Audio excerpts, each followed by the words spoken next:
Hello, can you hear me? I have a new setup, so let's do the usual sound tests. You can hear me? Mic pad? Echo. Oh my. Okay, let me check input.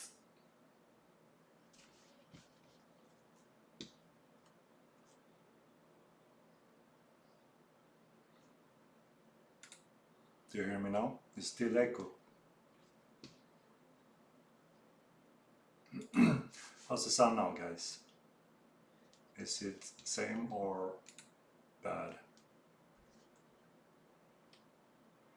It's using wrong mic. Ah, wait, okay. 1 second.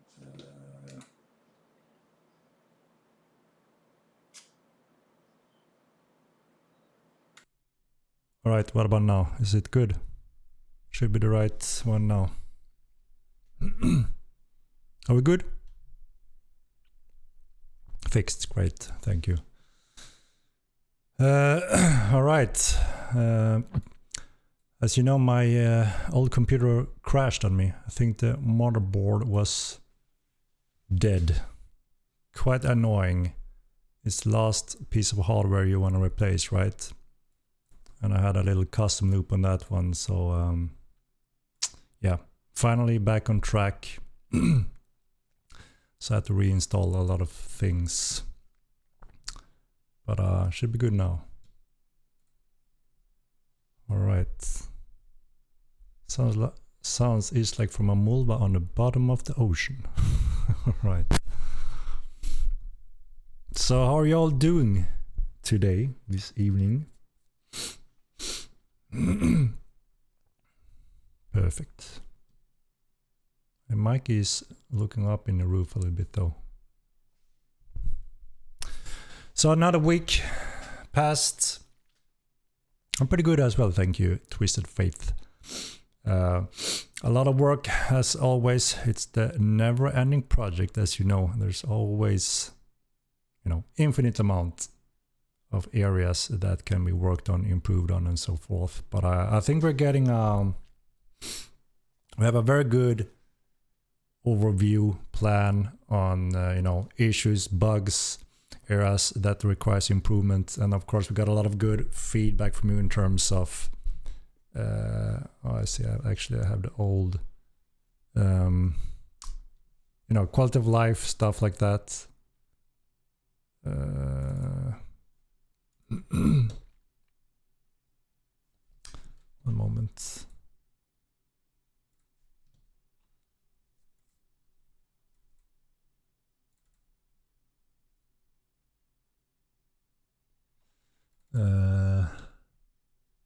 Yeah, it's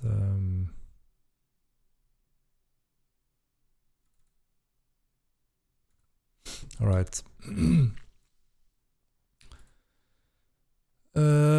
How close is Elementalism? Of course, the next big patch, as you know. Okay, Henrik, I'm a bit tired.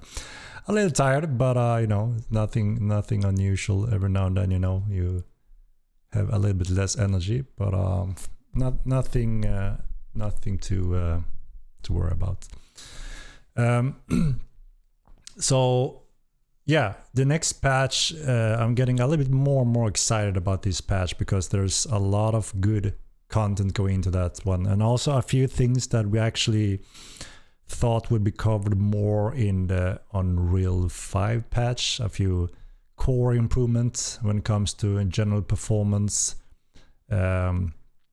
world performance, but also obviously network performance, as you know of. So it's going to be very exciting to see your feedback on those progression that we have taken so far. Obviously, as I mentioned before, we have several areas, so we are working a lot on the entire world, all the cities, improving, refining, and optimizing, getting preparation for Unreal 5. So the goal is to have overall good performance optimization Because we also obviously know that we need some headroom for lumens, which is the next generation lighting system in Unreal Engine 5. So we're preparing everything for that. Obviously, you may want to have one of those more next generation graphic card to fully utilize that in a good performance. It's like ray tracing stuff.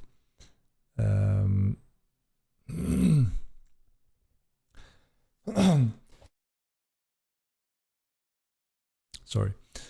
And yeah, one of the bigger projects also that is in the background is character optimization, where we are working on making sure that the characters on the screen being rendered by a client can handle a lot of players. I mean, similar to now, we had those big 400 plus battles, which is just insane. But obviously there's a big hit on the FPS, right? And we have identified areas where we can improve this part as well.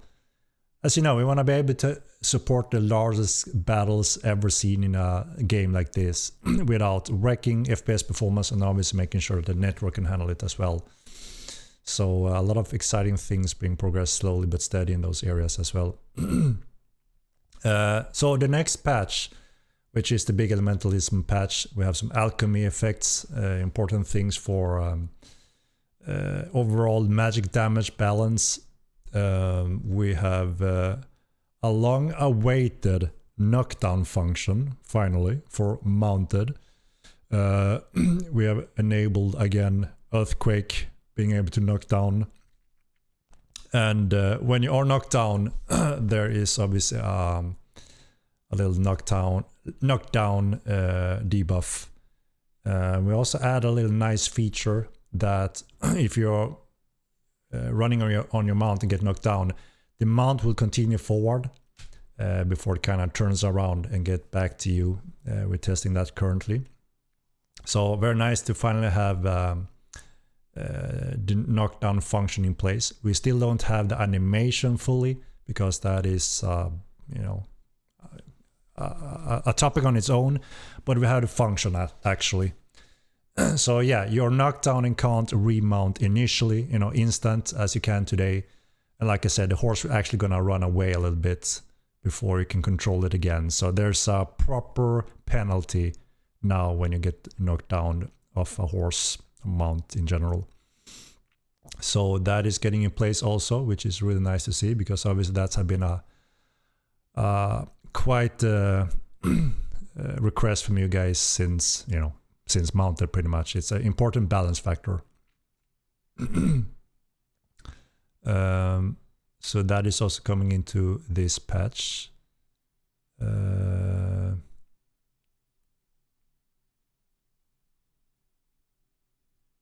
Will Nave be affected by any COVID lockdowns, and will we as players be required to wear masks? J45K, what kind of question is that, my friend?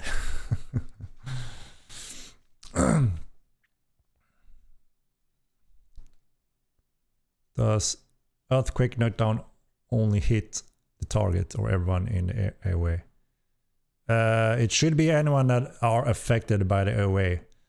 So if you are between two mounteds, they should be able to both be able to dismount if they got hit by this effect.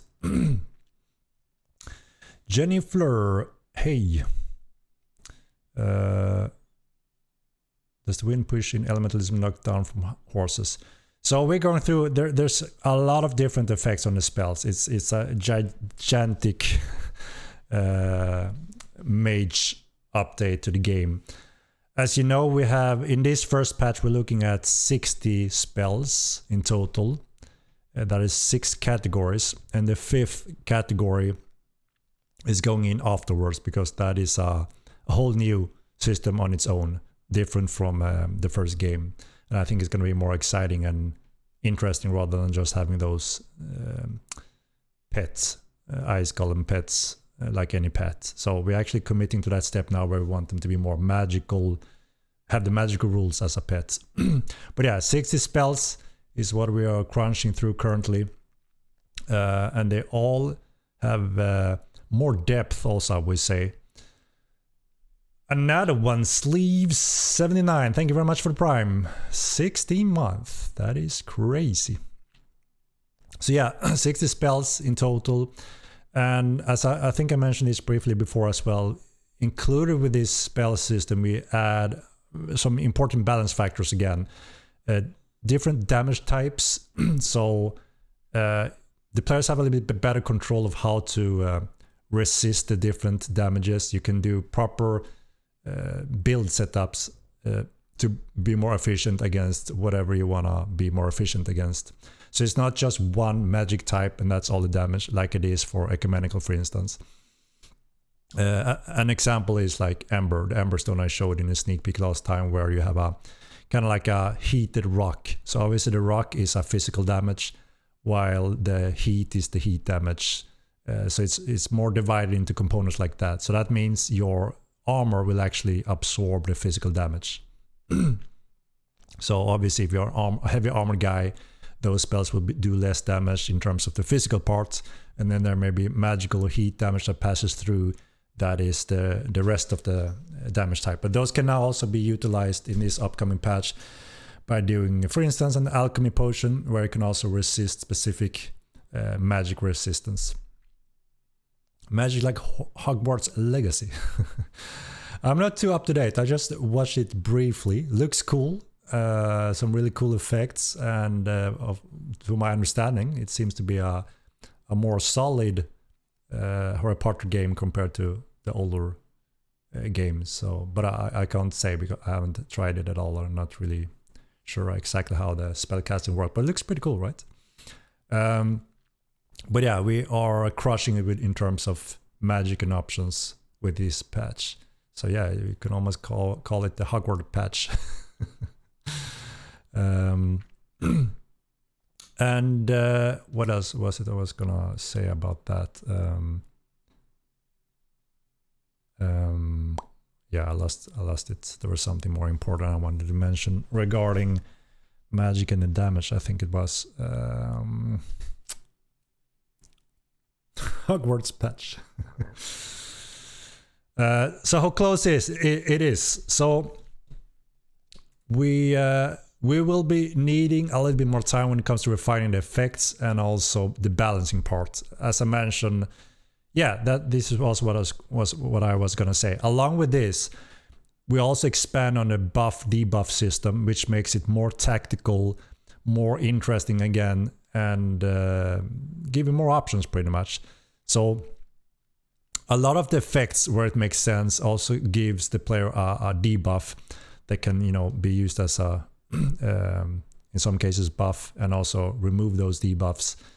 And it just to give a little example, like if you're wet, you obviously electricity, lightning may be a little bit more efficient. If you're oiled, fire may be more, you know, burning more violently, things like that. So along with this school, you also have those components that can be tied, and we want to make sure that they are not, you know, overdone, that they become critical if you miss to, you know, dry up before you get a lightning. But there's some interesting components which allows you to mix a combination to make it a little bit more interesting, or, you know, add on top on that. And this also goes into everything in terms of buff, debuffs, alchemy, and so on. So it's an interesting system that are more solid as a baseline now, that players have very good control over. So again, we don't want to mention any dates to you know, disappoint if we need more time or stress the team, but we're looking to, the plan is to finalize the balance and the VFX next week, and have that refined, which, you know, hopefully after that allows us to release the patch. So we're getting closer and closer. But again, I don't want to mention an exact date, because if we see something that is very broken, buggy, or not working as intended. We want to make sure we can take care of that before we add it to the game because we don't want to have to follow up too much on this. There's always a high chance that players find something when it's been live for a while, and then we of course plan to be ready to follow up efficiently after to make sure there's nothing that pulls down the gaming experience. I think all this new magic is killing the game for me. I mean, so magic have been quite missing, right? Quite players that are like to play that kind of role or have those options haven't really had enough options, enough skills to shine in that category. And this is not only a melee slasher game. Obviously, Magic and many other groups and categories will come over time. But with Elementalism, it seems like we're fulfilling that big desire from a lot of both old players but also new players saying, why can't I just shoot a projectile? I want to be able to dodge it. I want to have skills. We're getting that big wide school now, finally. So we have the Magic in a very good state. After this, again, depending on what the community wants, but it looks like we want to do one session of footy, melee, expansion as well.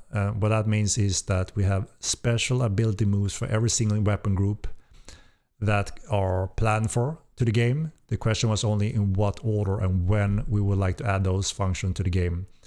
But it seems like everything else is catching up to the standards of melee footy skills, which means obviously now when melee is getting, the footy style is getting a little bit more thin, it's time to give more options there as well. And that's also one of the big option or thing that a lot of people have been giving feedback about, that there's quite a depth and skills involved. Players have adapted how to parry, feint, counter, and disguise your strikes, and players have gone to great depth and length mastering those systems and are very skillful. So there's that natural step, right? But there are not more options for the players to choose around other than mastering those kind of fields, right? And that's where the special abilities comes into play. So there will be more options to have interesting, skillful fighting scenarios, such as also parry breakers to steer things up and bypass some of those functions that are the standardized strong stance today. Do you have a test servers? Yes, we do. We have a test server set up that we are running daily tests on. We have an external company that are professional testers as well, that are on a daily basis just grinding through our test builds and doing a really good job helping us securing the patches and find bugs or unpolished stuff. And of course, now we're entering a big balancing session with Elementalism. So yeah, a lot of juice is around the corner, and as you know, after the Elementalism patch is the big patch. After that is obviously the TC patch. Mulva armor when? I think the Mulva armor just got finished, if I'm not mistaken. I have to check with the artist team. But we have the bags. We have a good set of bags, and I think the Mulva armor may be finished now, but I'm not 100% sure. I need to check.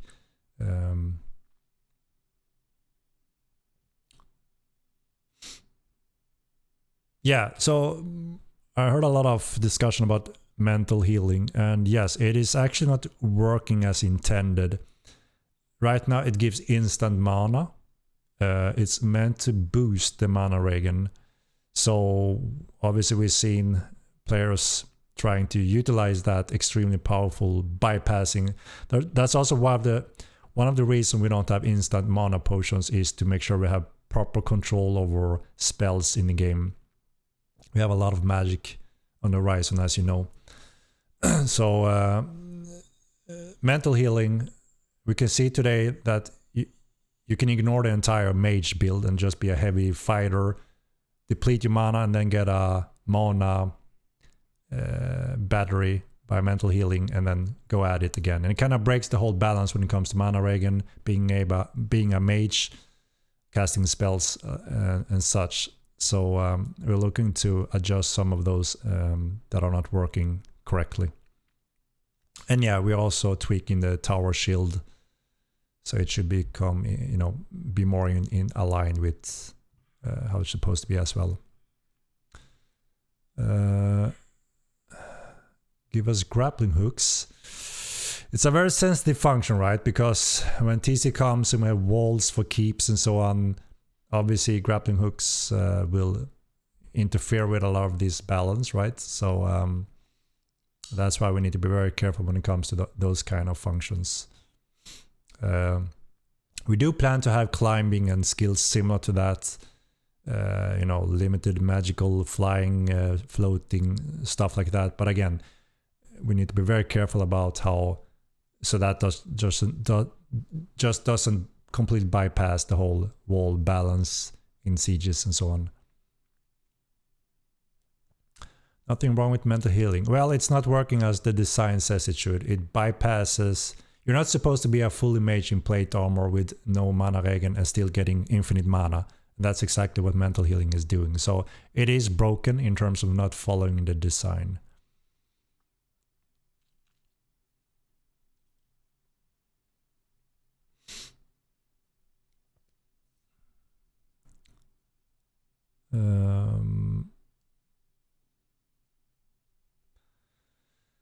Tried Hogwarts Legacy, but I couldn't handle all the magic. It's too OP. When isn't that what that game is all about, right?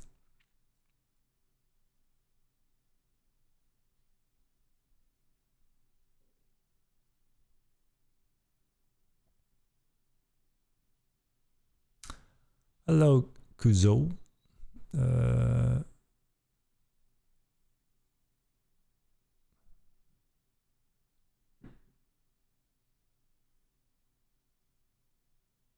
Yeah, crawling hand is fixed also. Obviously, we are following up with a lot of polish and bug fixing in this patch also, as usual.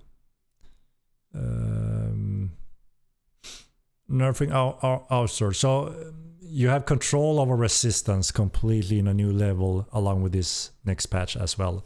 So any pure magical damage, you have much better control in reducing and affecting with alchemy.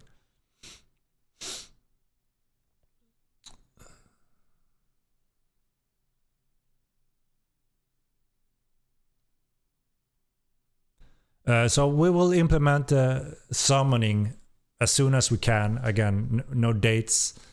So it's one group that are very different and kind of a little bit separated. So we don't want to push, because there's some very important network side and optimization in this patch as well that we want to have in place, make sure everything is solid, and we can make new measurement on those systems, because we want to know a lot of those numbers ahead of TC, as you can understand.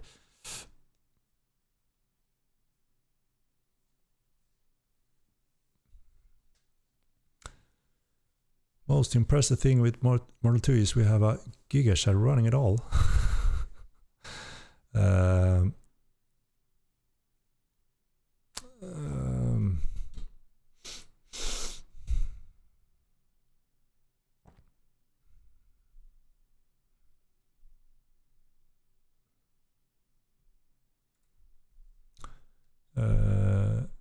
Can you talk about resistances? So with alchemy, we'll be able to make magic resistance. That is the pure magic damage type, such as all surge, ecumenical spells, and stuff like that. So with the right components, you can make alchemy potions that last for, you know, even several minutes and have a range of resistance towards that kind of damage type.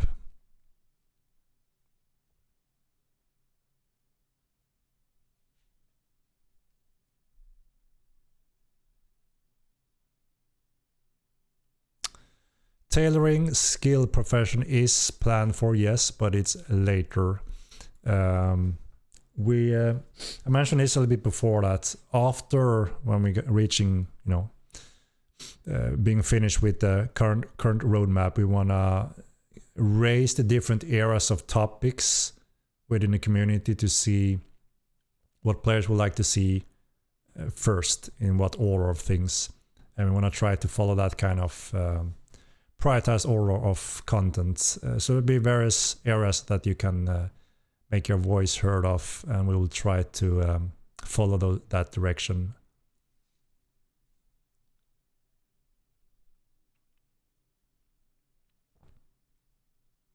Good afternoon. Yeah, I thought I had some background music. Like I said, I have had to reinstall everything on this new computer setup since my old one crashed. And I may be missing some settings such as background music. I have to figure that out. I agree. It's nice with some mortal background music. When containers ride their bears, better pets. It feels bad not being able to have a good mount and pet at the same time. I can't say when we will start enabling pets one at a time to be mountable. We have a system that supports it. You can mount anything pretty much, but it requires specific animation rigging for those specific creatures. That obviously takes some time, and we are still somewhat limited on animation manpower. Currently, we are spending a lot of that on skinning the Mulva creatures' bags and armors, and also refining elementalism, magic casting, stuff like that.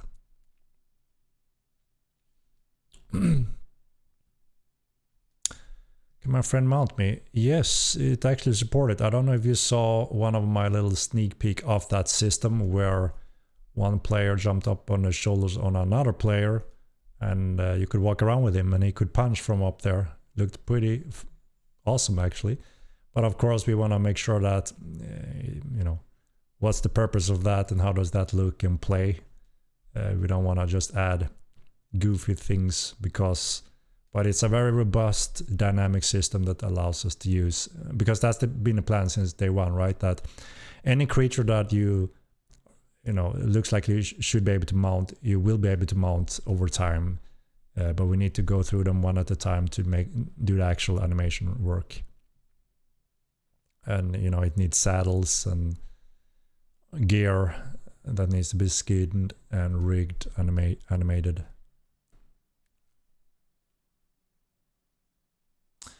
Oh, it will be with magic resist. Sounds like you'll be able to disable mage with just clicking at other potions.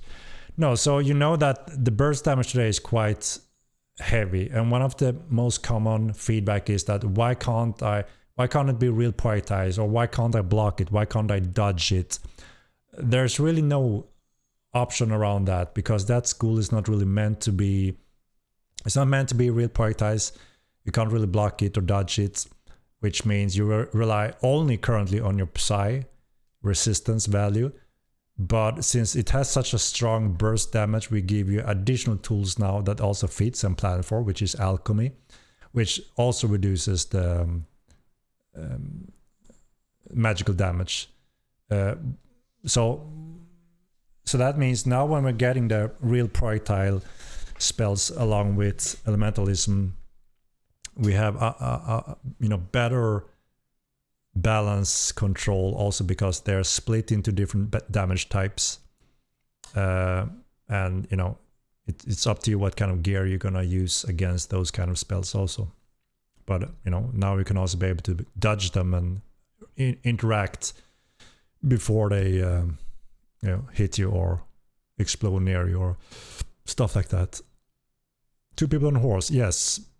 That included, but again, we don't have a date. So again, we're gonna raise several areas, and you make your voice heard. That okay, we really would like to have these kind of content features in the game now rather than later. We're gonna try to make a plan around that, and include some of that content in upcoming roadmap. So you will be quite in control over what focus, what content features would you like to see next? Because again, we have hundreds of features, infinite amount of content that will last for many years for us to both develop and add to the game.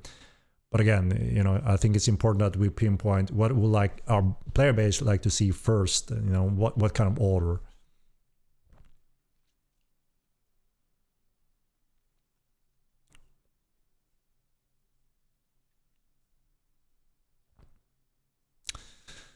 So yeah, we are quite inspired by the good old MMO Star Wars Galaxies. As you know, I played that a lot also when it released. And yes, we have an inspired system based on their Jedi system. I mentioned a little bit before that obviously converting that and adapting that to Mortal Online so it fits Mortal Online. But yes, that is one of those upcoming features. The question is when we would like to add it to the game.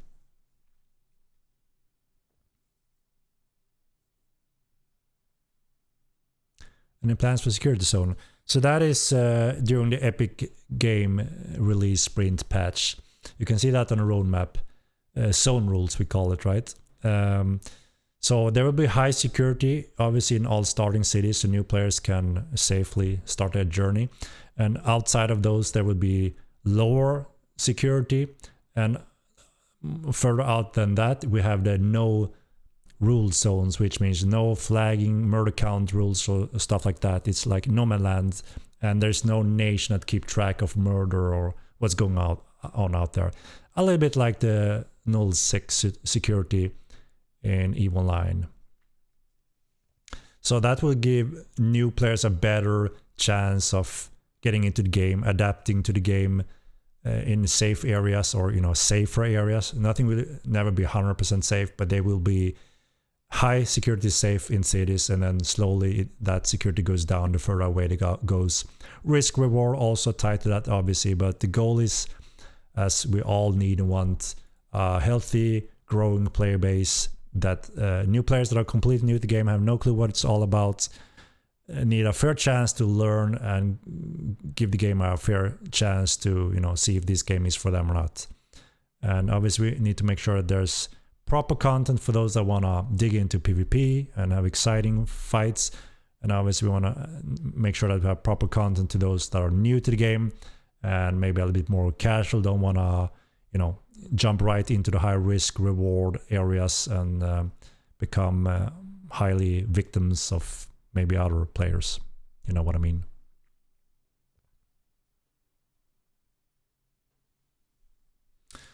Leech is possible. Well, I'm not sure if, you know, obviously we're not going into the details of what kind of unique power settings you are unlocking with the so-called force sensitive slot, Jedi slot. But, you know, I really like that feature. And even though it's only a few players that can unlock this over time, it still gave a lot of joy and excitement for everyone around them, being either one of them hunting them or recruiting them or having them on one side or the other side. So there's still a lot of synergy where everyone can kind of get some joy and excitement of having those components in the game on their side or on the enemy side or just trying to hunt them. But again, we will see when it's time to work on that feature and finalize it and actually implementing into the game.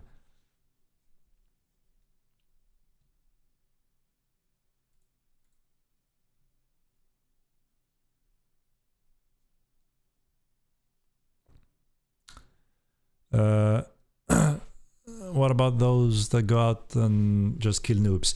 Exactly. So that's what I was trying to get at when it comes to the security zones, right?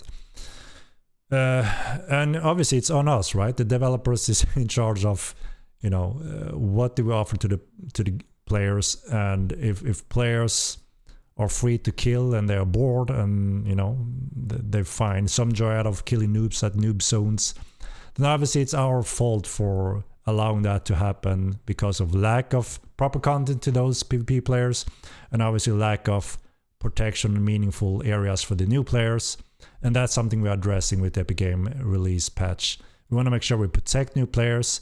They need their, you know, time to get into the game while the veterans should have more meaningful areas to fight over, or conflicts that obviously more interesting for those players that are interested in real PvP. Obviously, it's not a challenge to gank a noob, right? It's just boring. But if you're bored and don't have anything to do, then I guess someone could get a laugh out of that, right? But we want to minimize that, obviously. It's not good for the game. It's not good for you as a player that want to have a lot of people to fight against. So obviously we need to take that responsibility and protect those areas and those players. And then when it's time for them to head out for the goodies, that's when obviously at their own risk. But then by then they should have adapted and learned about the game at least, so they know that, okay, there's a high chance I die and lose my items, but that's fine because I'll learn to adapt how to get back on track again. I'm not just lost and rage because I thought it was World of Warcraft and quit the game. And like I said, for you guys that really want a PvP, it should be a meaningful, exciting, reward, riskful fight for you also, so it becomes fun for those players as well. So that's what we're working at. And obviously TC is a big component where players have more control and can build stuff out in the world and take control over land. And obviously there will most likely be conflicts between a lot of these keep owners and guilds out in the land that should most likely keep players busy focusing on that rather than harassing noobs at the starting locations.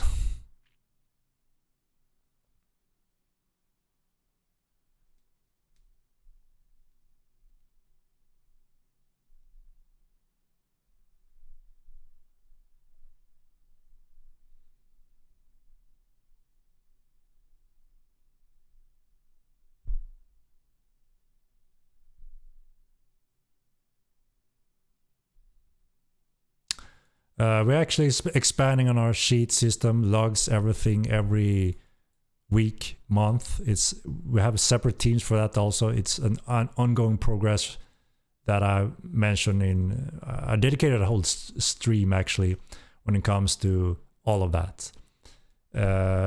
So again, I want to remind, obviously, if that's not clear, that we obviously don't talk about what we are implementing into the game because of security reason. Information wise, we need to keep that obviously within the team because it's a security reason. But every week we catch players that are not following the rules, cheating, we ban them and remove stuff from the game. It's an ongoing, never-ending process. Sadly, absolutely necessary, and we'll continue doing so. So there's not really a growth going up and it's out of control and we don't do anything, haven't expanded. No, we have absolute eyes in the game. Daily reports, we're going through it every day, and we remove them as soon as someone arrives back, someone tries something new, discovers something new. That is the common way of being a bastard cheater, and we just simply have to continue working against it. It's very sad, but it's the reality of any online game. So yes, we are always dedicating in that field also, and have to do always. And sadly, of course, it takes from game development time, but like I said, it's necessary. We protect the game, right? Make Tinder more secure and remove guards from Italy. So all starting cities will be secure. Like I said, high security for all new players. If they can't be secure, then a new player can't start there. With TC, players will be able to build their own cities and their own security and all of that, right? So obviously that's the second option when you start doing your own things, running a successful city, setting your own rules. And obviously with a growing population, the cities we have, a steady flow of new players joining in there. It's good that we can spread the players. So obviously we want the players to go out eventually and also, become citizens in your cities, player cities.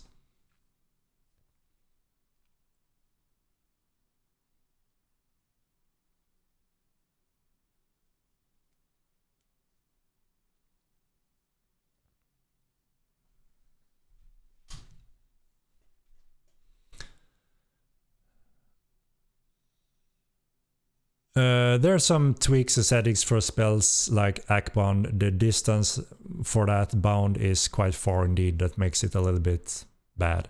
So you can expect to see tweaks on stuff like that for sure.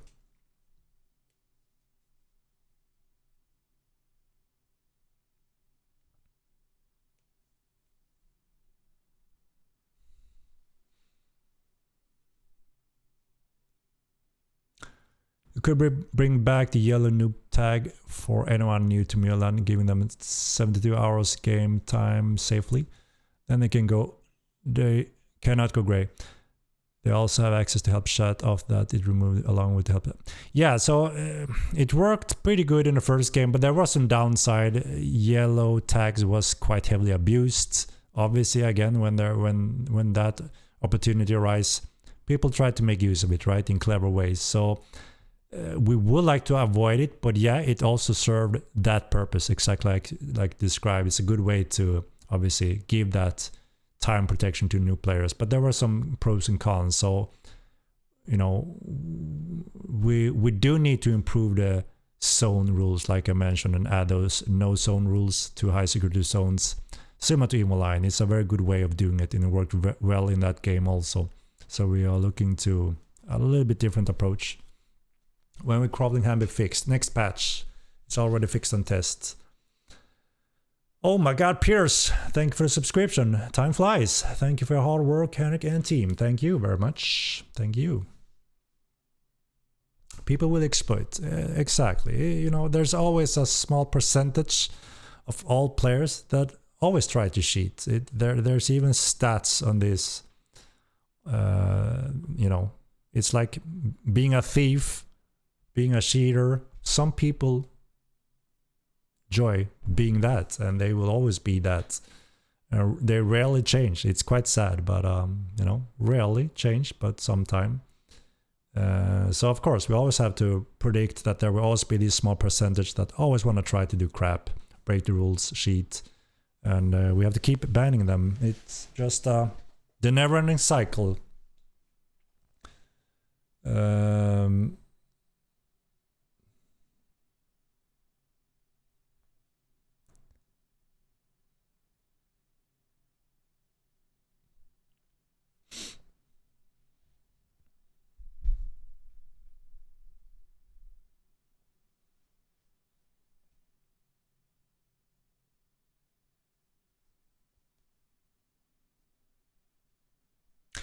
Yeah, so incentive to visit other towns, especially with TC, we're starting the supply system also, that in an interacting, promoting play interaction, incentive to actually do exactly that, travel, visit cities, do trades, to increase your effectiveness of your city, your options, and to run a successful city. And I think that ties well in an interesting way. Because yeah, that's exactly what we want to do. Promote caravans, supply transporting goods to maintain high efficiency in cities. And exactly like you said, that will also promote interesting player interactions. You know, obviously there will be those bannies that want to hijack those supply lines, but and also, you know, bring in that excitement for those that are running those cycles. You never know if you're going to be jumped or not, or however you decide to do those supply lines will obviously be in the player's hand. But in general, yes, you need to do certain trades with nearby cities to supply these stocks pretty much. And that is one of those parts that makes TC interesting also. In the first game, a lot of stuff was good and exciting with TC, but we also identified the things that wasn't as balanced or didn't turn out that exciting or fun. And we take the time now to address those specific fields, to promote open cities, to you know, happily greet your neighbors, because you want to expand your lands where your neighbor lives and have a synergy effect there and bonuses. So instead of just going there and harassing them and blowing their house up, you may want to treat them as a nice neighbor, invite them to your city so they can contribute to your city in different bonuses, and your land grows. And you know, have safely transporting routes from your city to nearby cities. You know, stuff like that. PvP is always enabled, yes. But like I said, there will be high security to low security in all the starting zones, and then outside of that, further down, it becomes 0 sec, null sec, which means there's no flagging rules to consider, other than obviously if you're in someone else's city and they have set up their rules in that area. Bill Bunty, thank you for the subscription. We're all looking forward to Elementalism and TC. Take your time and make it good. Thank you very much. And yeah, it's great to hear that you also obviously, want to see us take our time and make it good rather than stress the crap out of us and deliver it in a, risk of our worst states.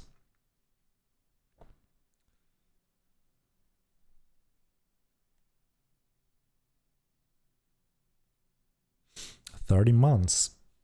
Crazy.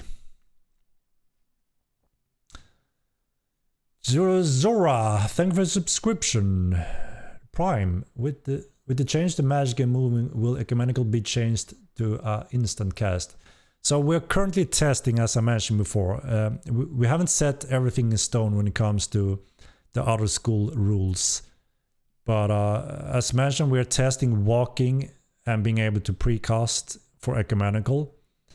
It feels smoother and better, but again, it is walk, controlled walk, so it's not the jog. So it's not a big difference in terms of, you can't really run around dodging while doing those casts.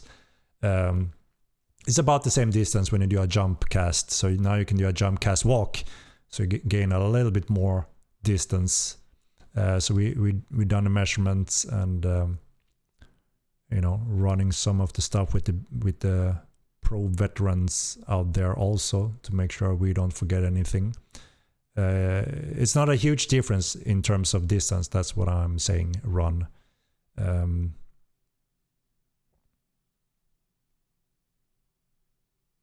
Hello, Lunison. Gav with the Prime. Thank you. How many subs do you need to show us more elementalism? So Elementalism has been progressing very well. The code function and everything and that is done. Obviously, the final step is to refine, polish, make sure the VFX matches that and, simply looks and feels tight. And that is, in that step we are in currently. So we are getting closely. It's like everything is done, but in a more rough state in terms of visual feedback. And then, we need a session of getting that refined. And that's when we can, fully deploy it. So, and as I mentioned, we don't want to show too much of this. It's a very impressive school in terms of wow factors. And it looks like we are greatly surpassing it from the first game. So it's going to be a joy also to see how you react and experience discovering those at first hand and share that with the community or not. There's a specific magical feeling with that, right? In many times, when I have got most of it spoiled and you see how it is, it removes a little bit of that. You know what I mean, right?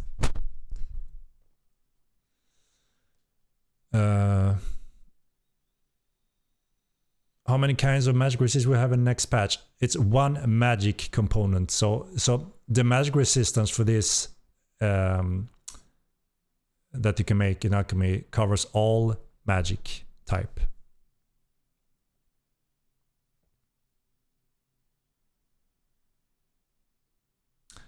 Mental healing will be addressed, as I mentioned earlier in the stream. It is not following the correct design. It's not supposed to be an instant mana pot, pretty much. That's why we don't have instant mana potions that completely fills them in one go. It will affect your mana regen though, and that's how it's supposed to work. So yeah, the balance between mages and gear completely gets broken bypassing with mental healing, so that will be corrected. Owl Surge, obviously now those mages would be weaker target because, you know, they have to decide if they want to be able to get mana back and not running around in heavy plate and shields. So obviously that would be affected also, but now you also have the magic resistance on top of that, so you can also reduce those outsurge damage bursts. So you will have plenty of options.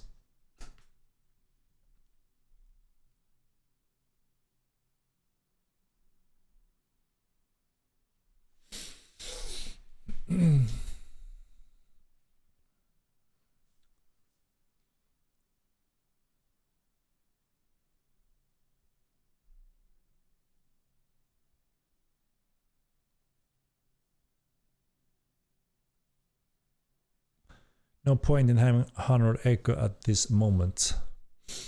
You mean due to the highest spells that you can utilize, or what do you mean by the comment? So I know what you mean.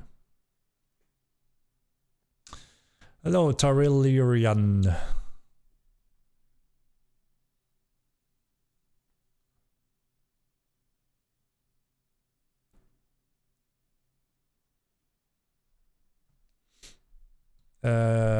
I don't think your healing will be resisted though. It's a positive spell.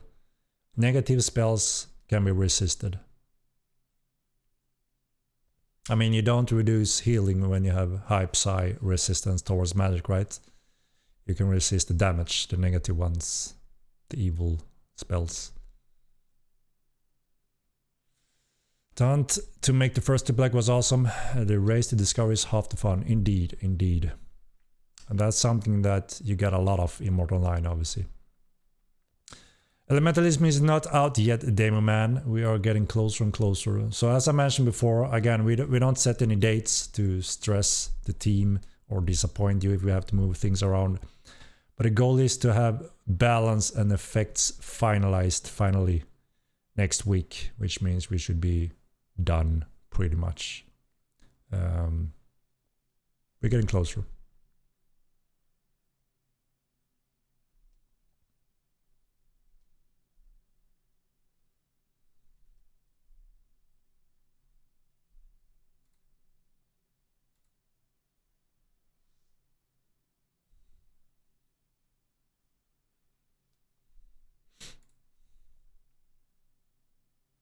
We get some items for mages. Little damage buff from a cool staff. So again, obviously we have a magic school that I call staff magic, which means you will have that cool staff, and that will be the base source of staff mage. And again, there will be different certain rules for every single school.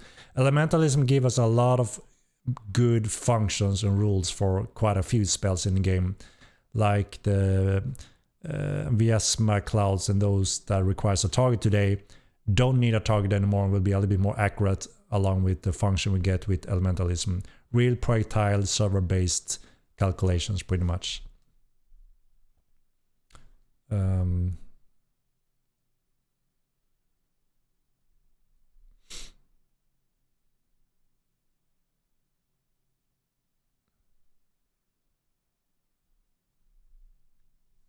Right, sorry guys, I'm a little bit behind here. VTN TV, thank you for the prime.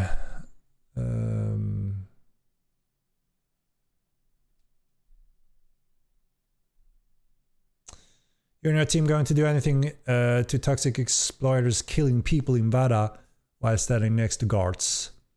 Yes, as I mentioned, one big part with the Epic Games patch is that we need to work on the security zones from high security, and this is high security that you're talking about. High security will be very efficient in killing crimes, removing crimes and protecting players. And then it goes out to low security and then eventually to null security, which means no flagging to consider at all.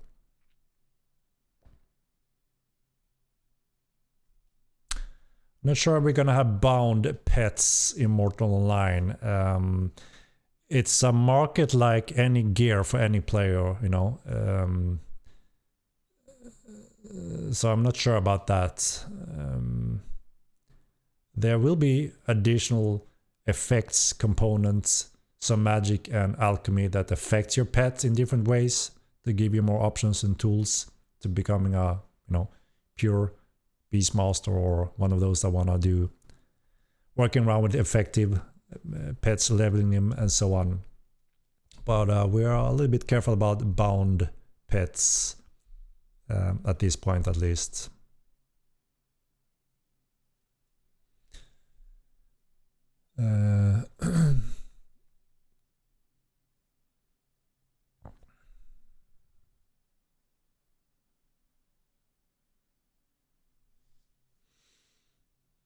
Master, could you wish my good friend CloudX a happy birthday? He's a huge fan of Mortal Line too. That is awesome. Happy birthday to you, CloudX.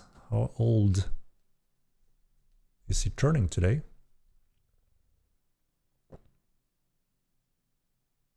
Did I start early today? No, I didn't. It's always the same time, right? I was on time, wasn't I? I think I was on time. You're scaring me now.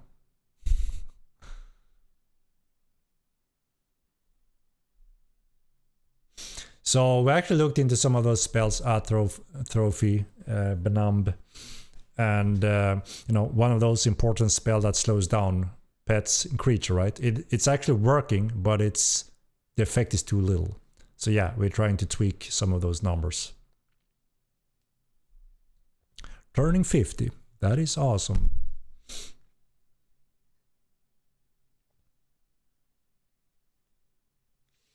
Blunt lance head fixed well. So yeah, the entire system, anything thrusting always calculate piercing damage, and obviously there's the right way of doing things or the wrong way of doing things, and we try to do everything the right way moving forward since Mortal Line 2, so we don't have to go back, revisit and untangle spaghetti, because that's not a good foundation.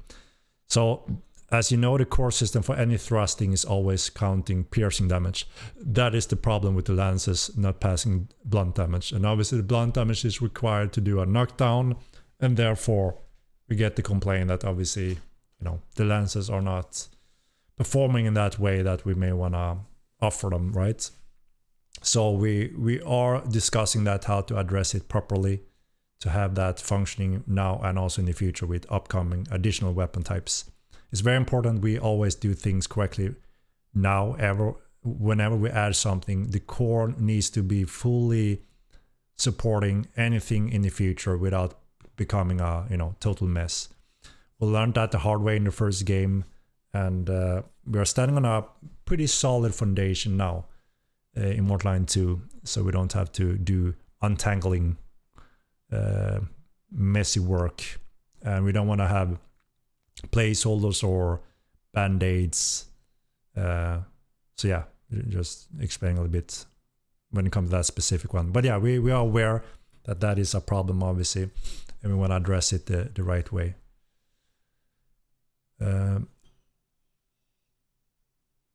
Is there a chance that pet damage and that whole new system shadow fixes NPCs in dungeon walls and stack leashes? Yes. So with this patch, we also done a huge amount of work on AI in general, its pathing, performance. We optimized the AI on the server tremendously. It's awesome to see the before and after costs, because obviously, again, that opens up for more options for us where we can add more calculations, more content in the game. So yeah, we're getting the in-house pathing Name system around housing, updated details. So we had a dynamic Namesh around houses, and it split the polygons in a very bad way. So the pets following it just bugged out in bad ways. That have been fixed and changed now, so they can more accurately walk around houses without getting stuck or running back and forth, annoying things like that. And yeah, they can now also enter your house and path in the houses. So obviously a good improvement there. We are working on polishing experience in dungeons like the Ryza dungeon when people are doing trains. A very classic tactic from many good old MMOs, but obviously people don't enjoy it, so we try to adjust stuff like that also. So that will be a more pleasant experience. And yeah, leashes, stuff like that. So yeah, overall polishment and improvement in some of those places that hopefully will be a pleasant surprise that we cover some of that also. Let's run a train. Let's call the boys. I mean, that's what you call the Ryza bombs, right? There's actually a classic name for this in MMOs, and it's called train.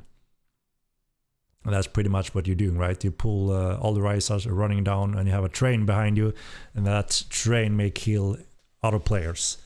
A classical train. You did that a lot in Anarch Online. I was the king of the trains. But since people don't enjoy it, understandably so, we try to, tweak those things. So, Leroy Jenkins. So it's more pleasant, right? I mean, that's what's important. We want to make sure that people like the game, enjoy the game. And obviously when we see that, yeah, it makes sense, there's room for improvement here and there, then we'll try to make it happen. We did that too in EverQuest. Trains were fun. Yeah, I think it's more us old schoolers that can tolerate it and adapt to it. But I think the young generation today, they don't have the patience, right? So they get sensitive. I don't know. But at the same time, it's understandable, right? So, and like I said, we want to make the best possible sandbox game that is enjoyable for everyone without, wrecking the core rules of the game. Yeah, Ryza stuck in walls, obviously. Those are pure polish that needs to be addressed, right? The train is more like, understandable, not very convenient. So that's why we're addressing some of that. Trains and mobs hitting you from the roof and inside walls is two different things. Exactly what I'm saying. So when they're in walls and stuff like that, when the nav mesh breaks due to height distances, those are the things that we obviously absolutely need to improve and fix. But still, train is, a lot of people don't like trains, right? And, understandable also. We want to make raiding in dungeons should be a pleasant, exciting challenge, right?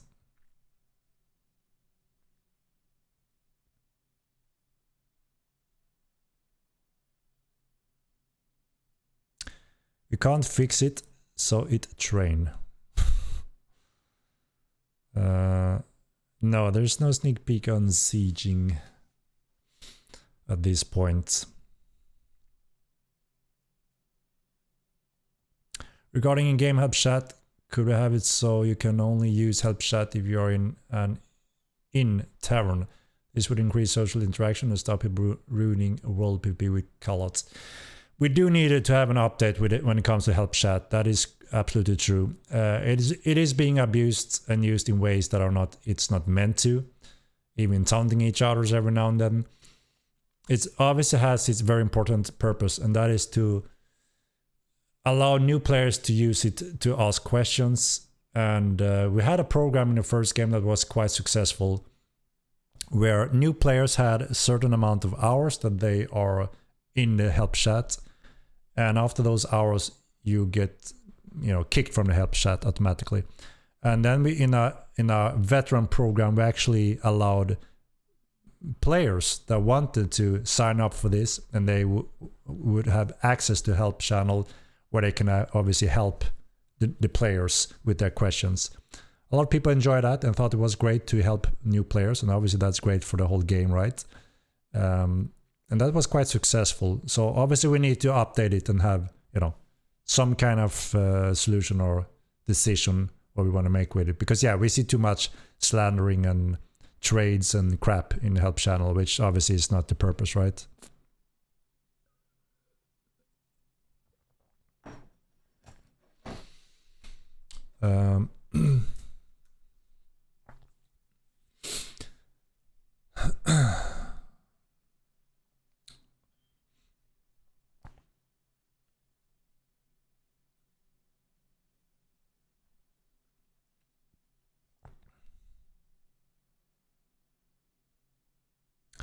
Does murder count affect a loot luck?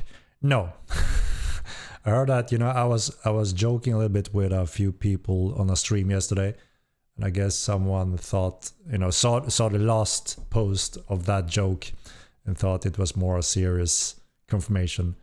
But yeah, I can clarify that murder doesn't really have any relation to luck at this point.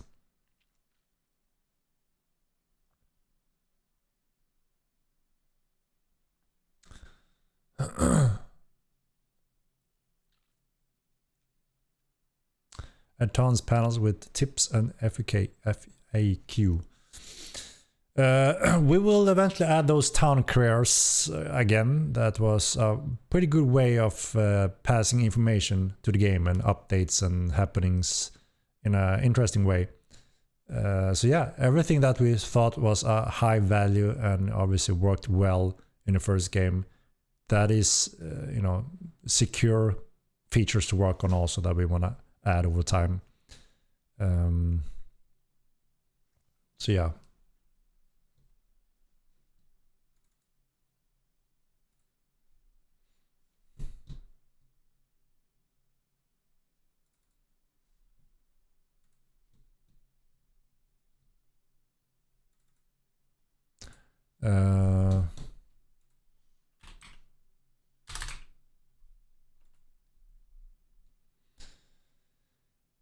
Are you guys looking to buffing lances? I think they could need some more load.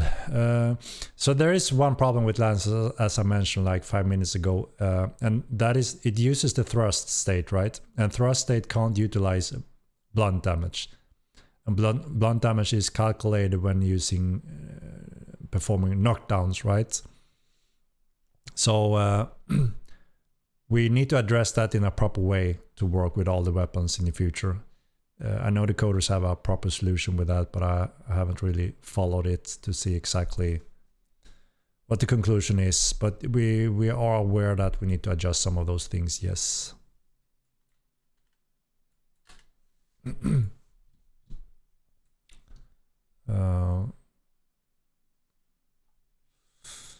I hear Chad? Who's Chad? Who's Chad? We see clothing blessed deeds. I'm not sure about that. I mean, we can see the value in having some nice starting clothes, right? At the same time, that comes also with... we actually have 3 sets of clothing that we are preparing for the Epic Game release. NPC, citizens, and players will be able to use them. We have the rags for new players, the naked rags sensor option also.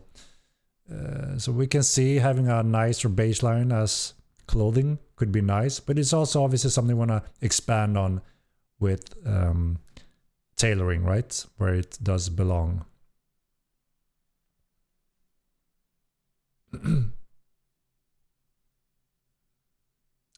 I think a 30-day limit to help isn't the best solution. I have played for far more than 30 days, yet find myself having basic questions as I explore a new era of the game.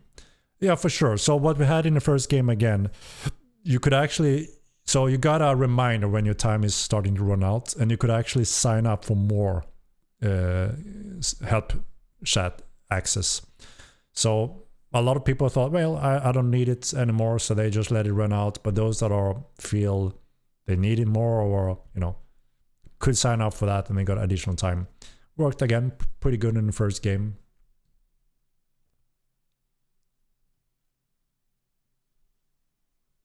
Why not a starting sword? You do have a starting sword. What do you mean?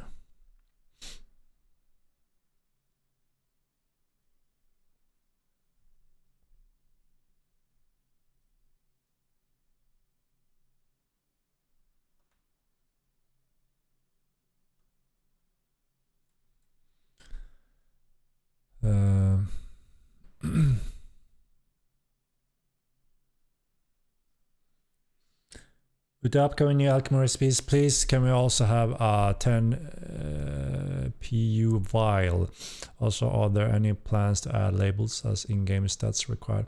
So what we're testing right now is to allow you to drink the amount of units you want to. So you can have a big potion with a lot of units, and you can drink as many sips as you want until you obviously fills your thirst meter, right? So rather than adding different types of sizes, which adds a lot of content because there's so many steps we need to go through to add those, we thought that it's still enough to have from small to large ones, and you can zip how much or little you want instead. So that's what we're testing. Similar to in the first game, it worked pretty well in the first game to give you better control. What we're talking about, I have no clue. All Greg. All random things.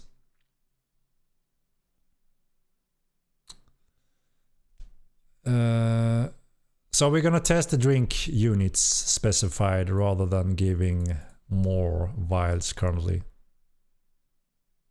Why does it rain in the desert so much? The moists, Johnny, the moists. Obviously there are room for tweaking some of those numbers that controls humidity, rain, storm and such. The system is in place, but yeah, it has some room for tweaks.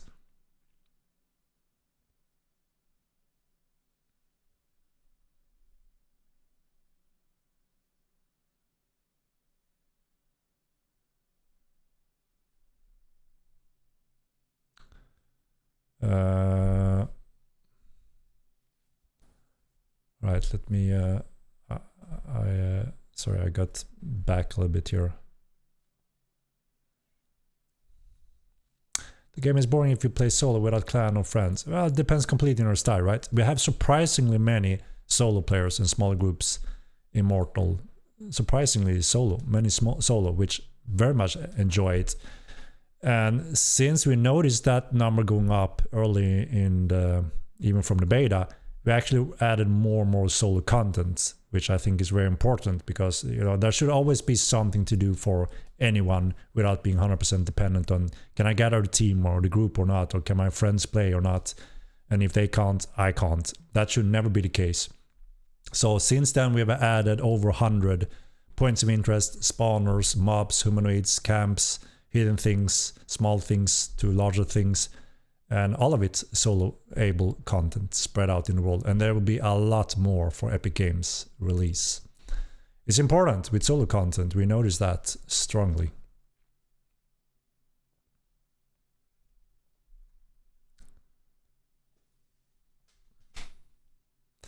I would suggest just relabeling thirst on the character screen to potion thirst. Newbies get confused and think it's related to hunger. Yeah, it's true. I noticed that there's often a question about that. Do I need to drink? Do I need to eat? Are they the same thing? And no, potion, indeed, thirst is just for using potions. So maybe adding the name potion maybe helps making that a little bit more clear. That's a good suggestion. Broker trinket filter, I agree. That would be very pleasant to have. And that is correct. Dip Middle is not a desert, it is indeed Mediterranean. That is pretty accurate. So yeah, not really a desert, but yeah. But indeed, the weather, rain, etc. needs some follow-up tweaks. No, Elementalism will not be released this week. The plan is to refine all the balance and effects to be synced next week. And hopefully that will allow us to be done with it finally. So we're getting closer. But again, we don't want to mention any dates to be sure that we are happy to deliver it when we think it's ready from us.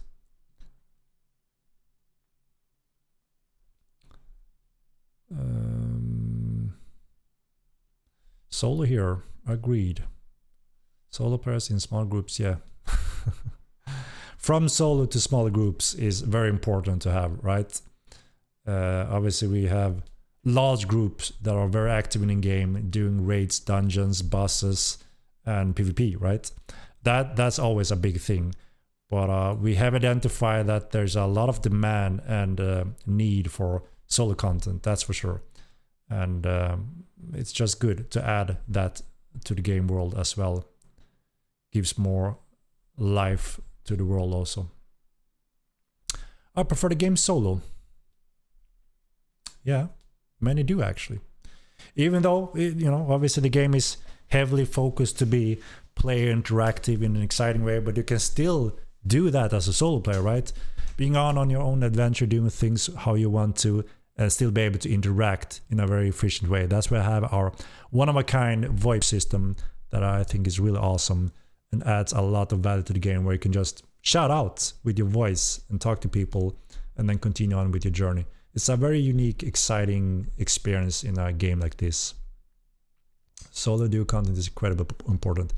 Yes, we absolutely identify that during beta, and that's why we're adding constantly, with almost every patch, we add additional solo content to make sure that whenever you walk around in the world, sure, there will be dangerous things, right? And trolls and bosses that obviously you won't beat solo, but there will be plenty of just exploring the world. You should be able to find good threats, good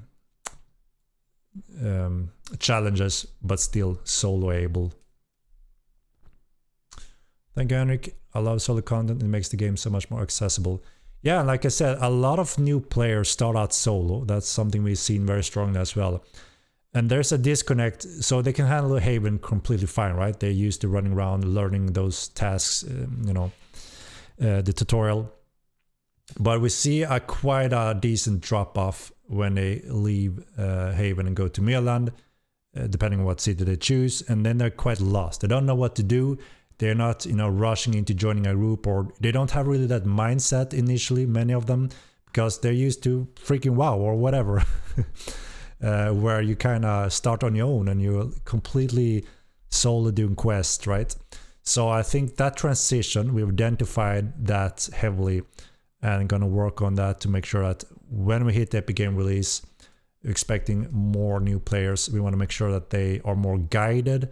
There are tasks, they can work for the nations and get going, you know, and start enjoying the game and explore while they're doing that and progressing. And then hopefully finally they will also, you know, start that player interaction, find groups with like-minded, or using the boards in the cities that they can find things they're looking for. So I think that's going to be a very important part for new players' experience, to help them show what Mortal Online is all about. Should probably make scalable PvE depending on the amount of people into your group. You know, that is, some of those functions could for sure work. That could add, you know, expanding on our AI, that there may be some factors that can dynamically adapt the challenge a little bit depending on the groups. Because yeah, we can see that we're a very large group just bash through everything, right? While a smaller group that are just below those threshold can't really continue to compete. Obviously, we try to make dungeons and camps that are, you know, easier for smaller groups, and like I said, even for solo. And we also want some places and dungeons to be, okay, this should be a big challenge. You need to do it correctly. You need to be efficient, work as a team, and be a, you know, from a medium size to a large group to beat those steps. And we want to, of course, add more of that also over time. But yeah, we can see that obviously dynamically adapting to that a little bit could be something that could fit in the future. When I'm joined to one guild where they say to me, hey man, you should give us 10,000 grand for a day to still stick with us after this. I do not want to join any guild. Working for someone I can in real life. Dart Orange. Yeah, you know, I guess that depends on the guild. There are so many nice guilds that really, you know, very nice people that you know, want to do various things depending on interests. So if you know, it's highly obviously recommended to try to find a like-minded group, because we have everything in Mortal Online. Everything from RP to PvP, PvE exploration, crafting, trading, all of it. And that's the beauty of a game like this, right? So whatever you're interested in, you can start looking for that kind of group, that guild that are like-minded, that fits your playstyle, right? And you know, it usually adds a new level of depth and level when you in some way interact with other players, and that makes Modern Line very unique and interesting. So yeah. Will there be any quest coming to the game? Hi Big T. So I actually touched that topic right now. So in the Epic Game patch, we are expanding the nation task system greatly. And that touches the topic I mentioned. When a new player drops up from Haven to Midland, a lot of them feel quite lost. And when they feel lost and don't know what to do, and they accidentally die after a while running into a bear, some of them stop playing. Obviously, that's not good for the game. So we identify that and want to make sure that we have... It's not going to be the typical quest, right? We always say that we don't want to do those wow quests. Bring me 5 apples and now kill him, and you're the hero, you're the chosen one, do this and that, and everyone is the same, right? So we're adding... Our task system is more like you can work for the nation, the empire, or whatever side you want to work for, gain standings, getting more access. We expand that system to be more interesting. So the more progression you do there, the more famous you'll become in that nation. You'll get more access and unique access, and eventually the guard's gonna salute to you and talk to you completely in a different way. That, you know, they may call someone else, you know, scum, and they may call you, oh my god, lord, here, come here, and you know, I may give you discounts. So there's an effect tied to that. We have that system in place, but we're not utilizing it fully yet, and that's what we want to do with the Epic Game patch.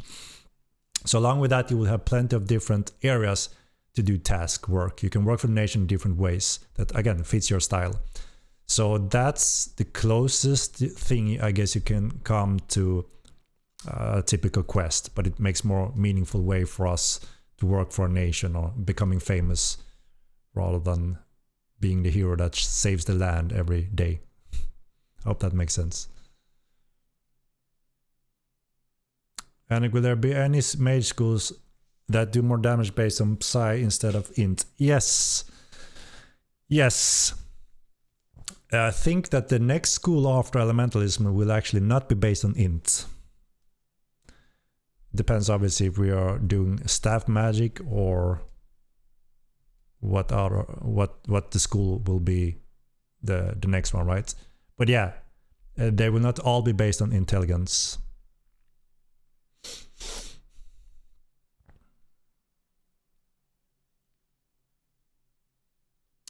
Game is not too much solo friendly, but that's why it's called MMO. Yeah, like I said, there's always this nice level of depth. Even though you are a solo player, it's still enjoyable to be able to, you know, interact in different ways, because a player interaction will always be different from an AI interaction, right? And obviously that is one big component in MMO.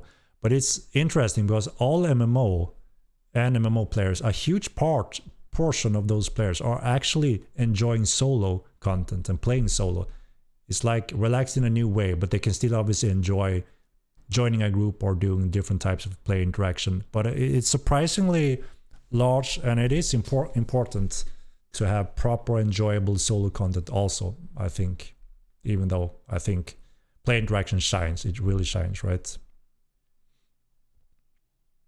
Hello, Deluxe.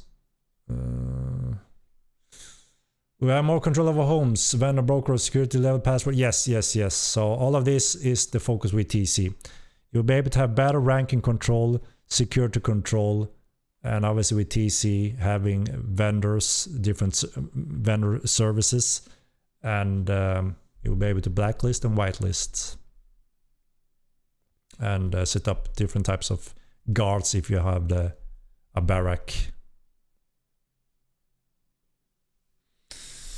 Literally, if you can't make your own journey, you're playing the wrong game. I mean, I think you're all right in that debate, right? Like I said, there are so many solo players that are still interacting, you know, with players because it's just that they are a lone ranger pretty much in a MMO game. So I think, you know, it all works in a game like this, and that's beautiful. Bigger map, more content, more dungeons, better loot, better gear. Indeed.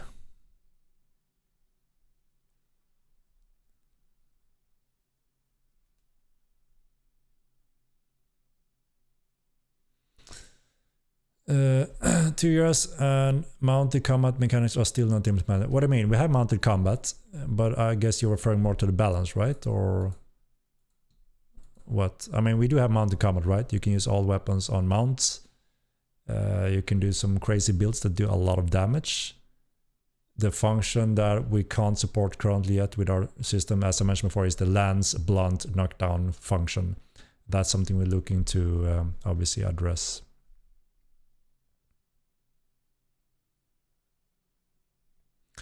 Capture red town that has guards that kill blue players. I mean, you can make your own town and making that illegal area for anyone outside of your guild. Which means if an outsider enters, you may have a guard that whack them. Yes, obviously that means you are closed and you don't benefit from citizens. If you're open and you will benefit from citizens if you invite them or having anyone visiting. So there will be pros and cons, but obviously all options are in the player's hands.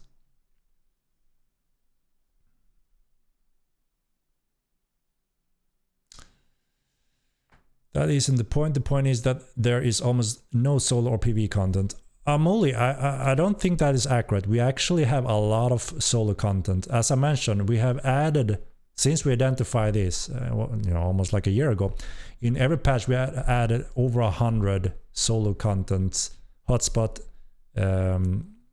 points of interest, small camps, all of it, solo content. So we have much more solo content right now than group content actually, when you count them. It's a big world, so still, if you just walk straight out, still there's a slim chance you run into plenty of these, but you will learn where there are, and like I said, we will add a few more hundreds for the Epic Game release. There are already several hundreds, and people are finding them and then having a lot of joy there. And all of those are pretty much solo content.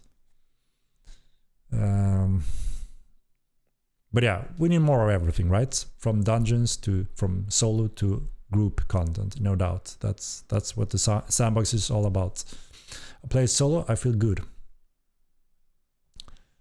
But trolls do get soloed. Yeah, you can ride around them and shoot 1,000 arrows and spend 20 minutes and trying to take down a troll. I've seen that, and yeah, it is doable, but maybe not the most efficient time-wise thing to do, right?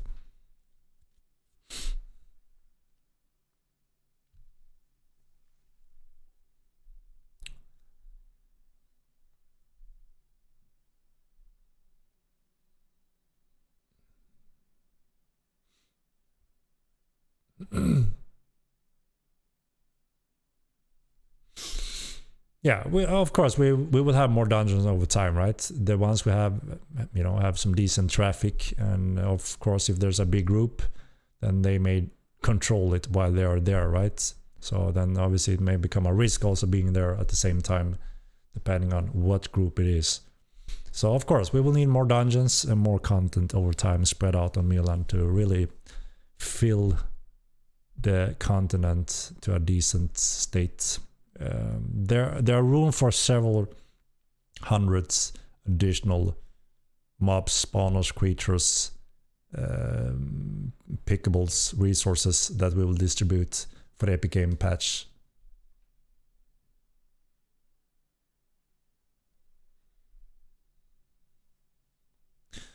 Alchemy SIP system, does this equate to a nerf direct healing potions? No. You can still drink the same amount as you do pre-patch, and it has the same effects in that potion. It's just that you can choose to sip 1 unit or more. We are testing with that now, so just like in the first game, and that is to give you better control. If you did a quick click, you sip it 1. If you do a few quick ones, you sip a few ones. So yeah, that's what we're testing around.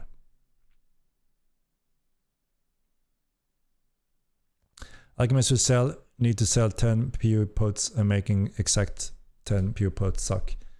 White Chris, as I mentioned, you don't have to anymore, right? With this new system, you can sell them a 60 PU potion, and you can choose to drink from 1 to everything.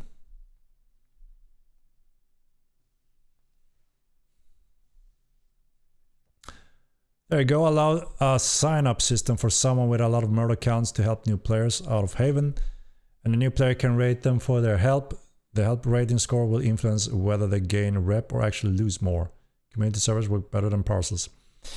Yeah, but that can also be a little bit abused, right? Or even penalize you or rip players off in different ways. So it's, you know, it's never reliable, and that's the human factor, right?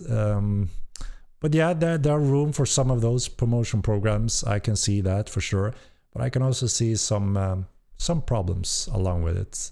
And I've seen that in other games also, trying it. But yeah.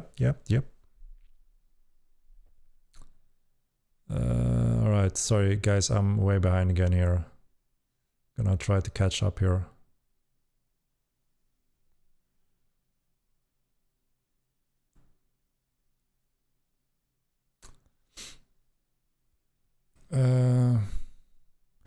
We ever be able to work for the Riser Nation. So obviously the Riser's home continent is Herabaltor, as you may know.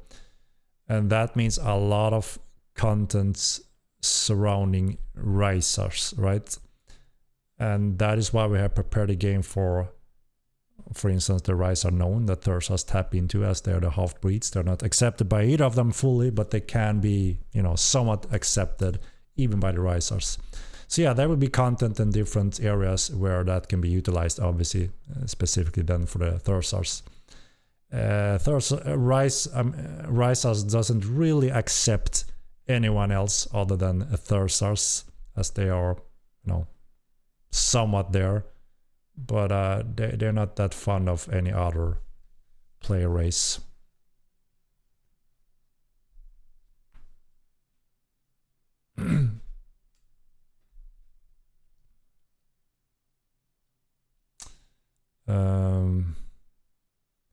Yes, please stay MMO and not solo MMO. Solos stay niched.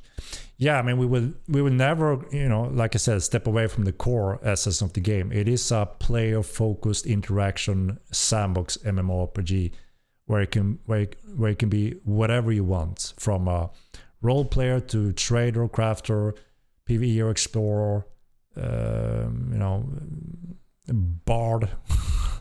We have a few famous bards, to pure PvP focused. That's the beauty of a sandbox, right? Too bad the game doesn't reward the time invested playing solo, but again, I don't agree with that. As I mentioned, we added only solo content the past 6, 8, 9 patches, hundreds of rewards and content for solo. And if you go by them and learn by them, you will, you know, maximize gold flow, skill flow, everything, drops, rares, everything you can get rewarded as doing those. And that's the whole purpose, right? Just that, you know, they can't all drop 100 gold per discovery, obviously. And more people are finding them, so obviously more traffic going there, the more depleted things will be. That's something also we are expanding on to make sure that they're a little bit more rewarded at all times and more content spread out on Midland.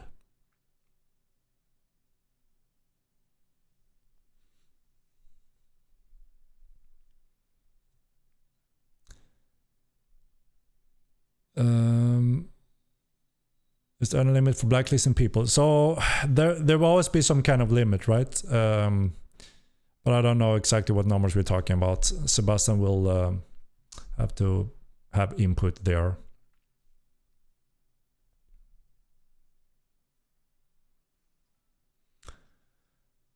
Oh, Helgotl, thank you for the bits. Will balance rocks so Cax is not in the west and Siberia is not in the east. So there will be an additional session, I would say, when it comes to some of the resource and gatherable and creature humanoids distribution on Midland for the Epic Game release, as I mentioned. And we also have quite a few components coming in this next patch, which is for regions for elementalism, new regions that are used in alchemy.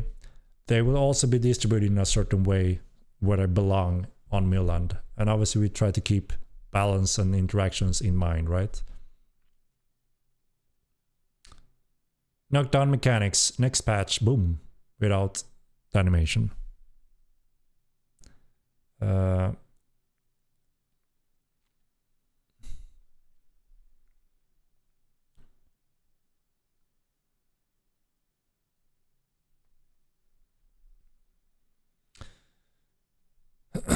Playing so just go play Skyrim or Elden Ring. I mean, there seems to be a little I don't know, I wouldn't call it hostility, but like what is the word I'm looking for? Like, damn, you can't play Mortal Online if you don't only prefer solo. I mean, I understand the comment, right? Because one of the main focus is player interaction, and there's so much reward tied to it. But just having a living, thriving world where people are running around left and right, and you never know who you run into, it all adds to the entire experience, I think.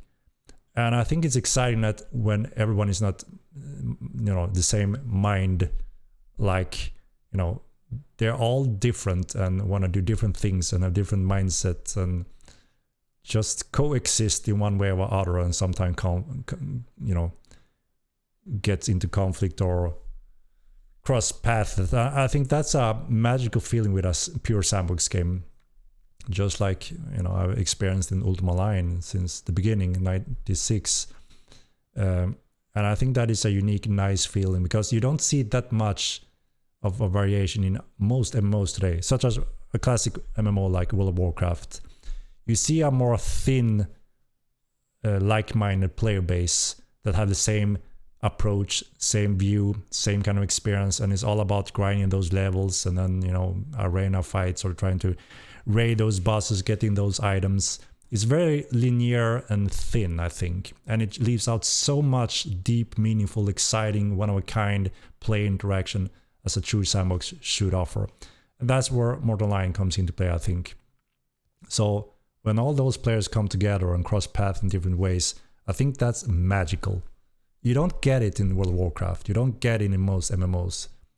You could get it in Ultima Online. You could get it somewhat in Star Wars Galaxies. You can get it somewhat in EVE Online. But you get it 100% also in Mortal Online, I think. And I think that's just awesome. And like I said, so unique. I want that kind of experience in a MMORPG.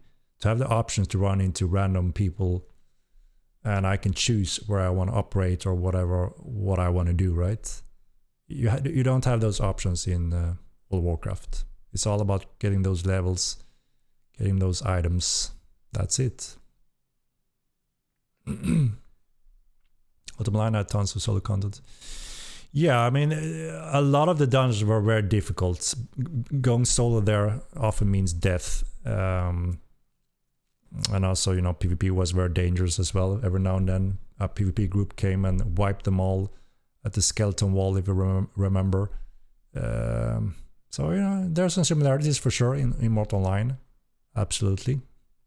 And it's the core nature of those two games are very much alike, right? So not strange that they are having the same kind of experience for the players, because the core rules are very similar, right?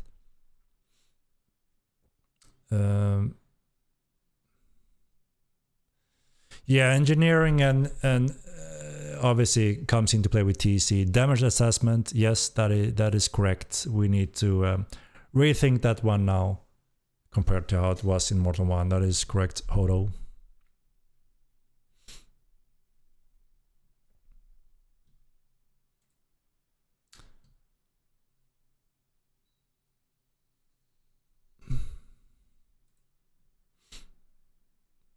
Yeah, well, it's just a grind. I'm so happy I found Mortal 2. CP Torque, I'm happy you found your new home and enjoy this type of game, because that's many years ago I thought, was that just a fluke? Ultima Online, that type of game.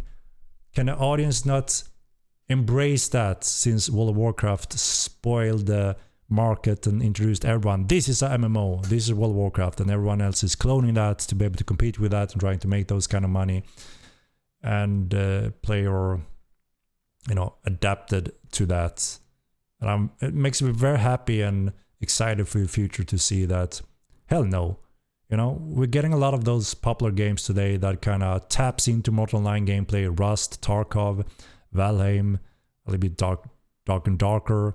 Those type of game that are quite harsh, a lot of full loot, a lot of full PvP, not that much item attachment, more player experience, freedom. And it's exciting to see that more and more people seem to open up the eyes for that kind of experience, because it is quite rare today. And I think it's awesome to see this progression and direction we're heading at.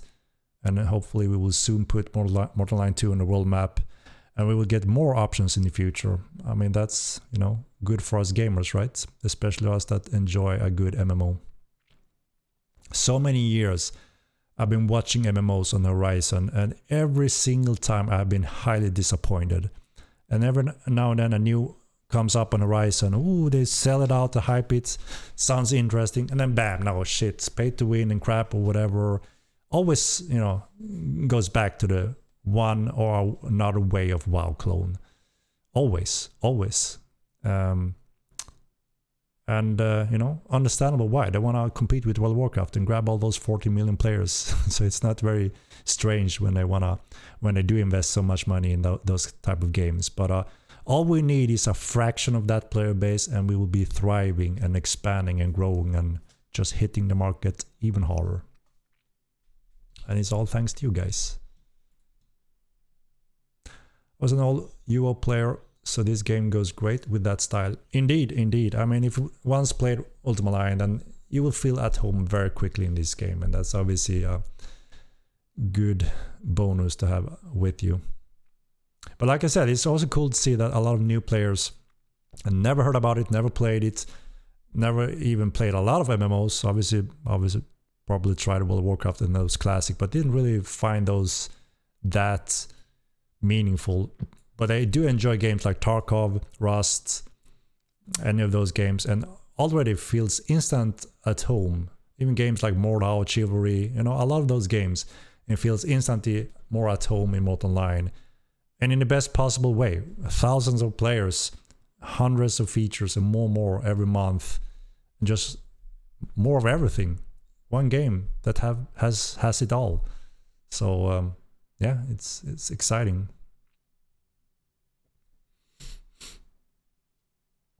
Please expand how scribes would be needed for Elementalism.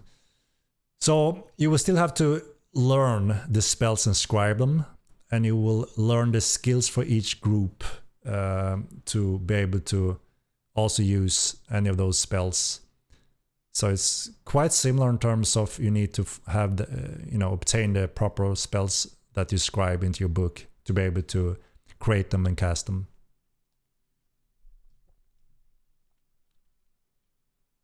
Any chance we could get alternatives to login screen? I missed the old first one. Down the road, everything like that is possible. But right now, every developer is very occupied, obviously. But yeah, it's always a possibility down the road.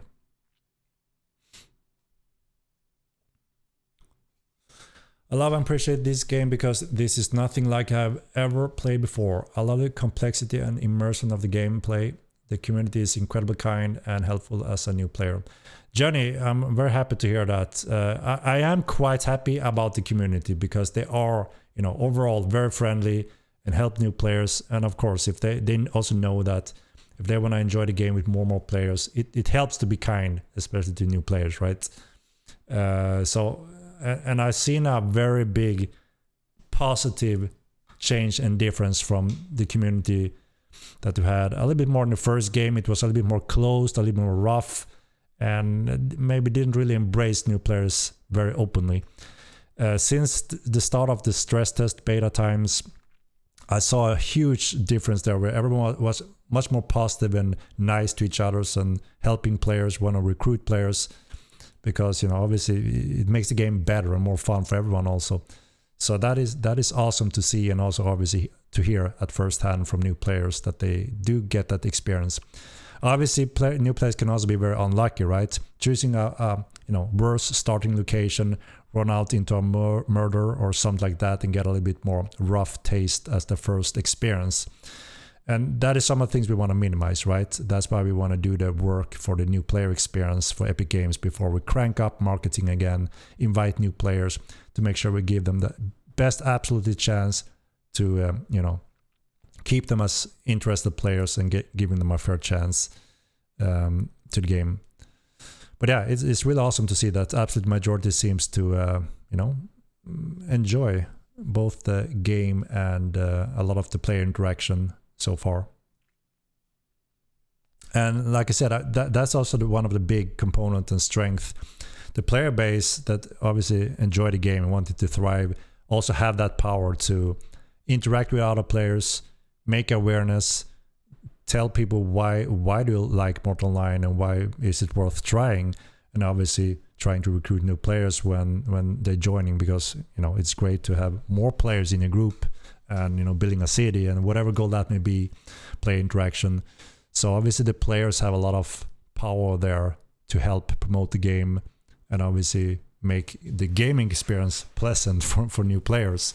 So obviously that's something we highly appreciate when a lot of you guys make that kind of effort and doing that as well. You're doing well, Henrik. I am Nerds Half-Life. Thank you very much. I'm doing quite well. How are you?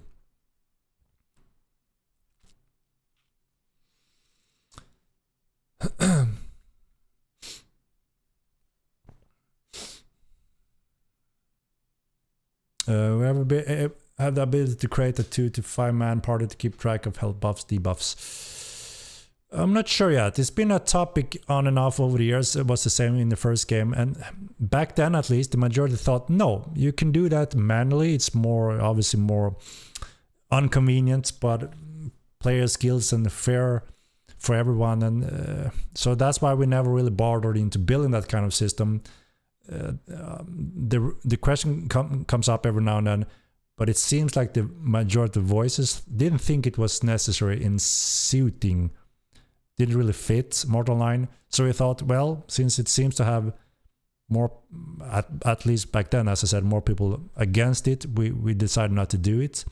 But again, times changed, right? It's been 16 years ago. If the entire community think that is a good thing for the game, it's not that it changes the core rules of the game, then that's something we would evaluate, right?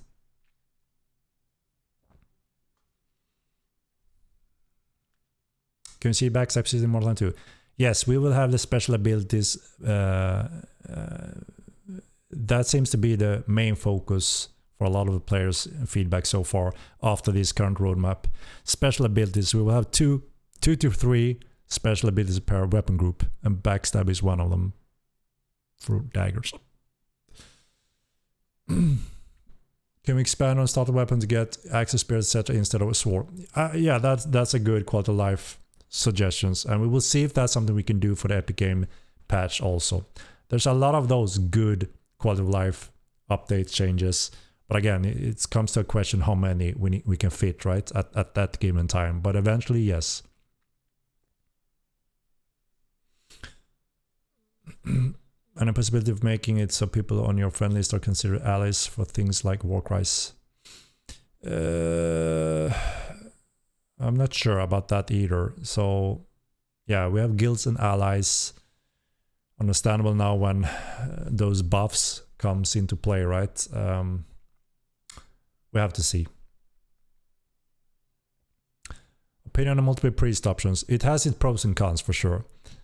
So one of the big thing that people haven't really realized yet that is coming with starting with TC is player positioning, base positioning, regional based areas, resources, supply lines, transportation, supporting each other's, being ambushed, being sieged.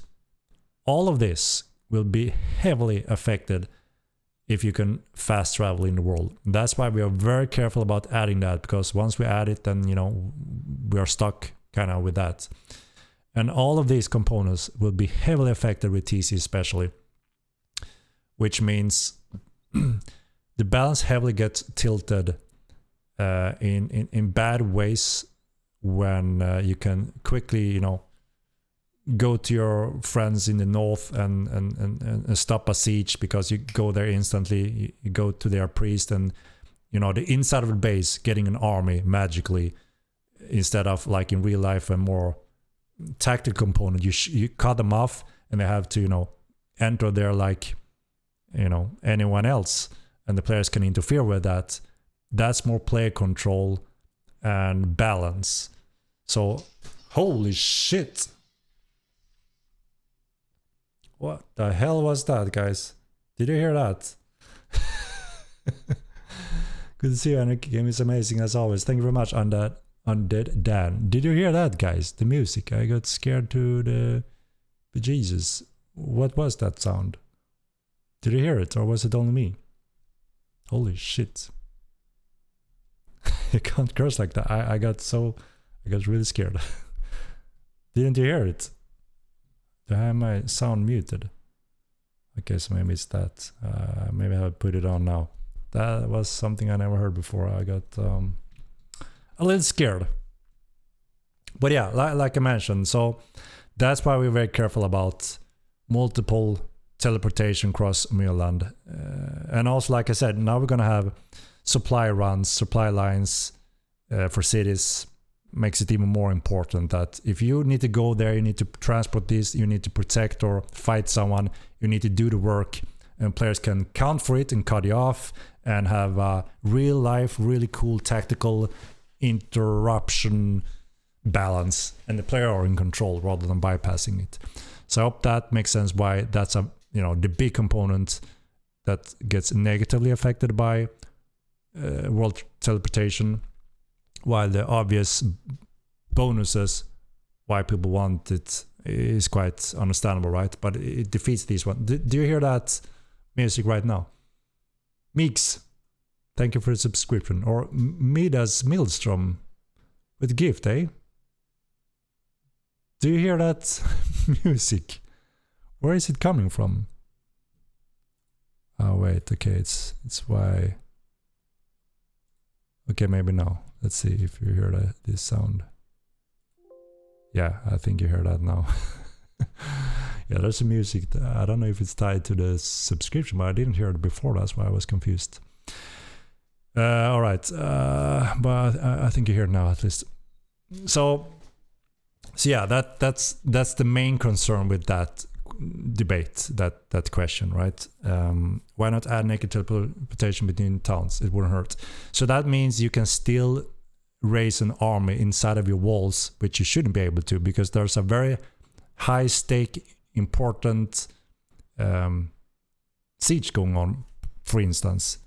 And, you know, if you can bypass that across the world, you're heavily interfering with that balance, right? So again, we need to be careful.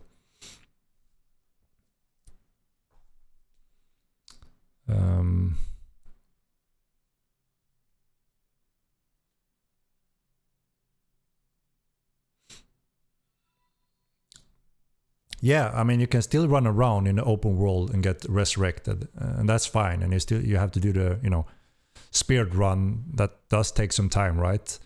And you resurrect naked in that state, have to gear up, so, and that's fine, right? But if you can just go across the world inside a keep, and now you start with one guy inside defending, now you have 100 side inside defending, rather than having to go there and clash with the outsiders, you know, random stuff like that. The noise. What? Stargate?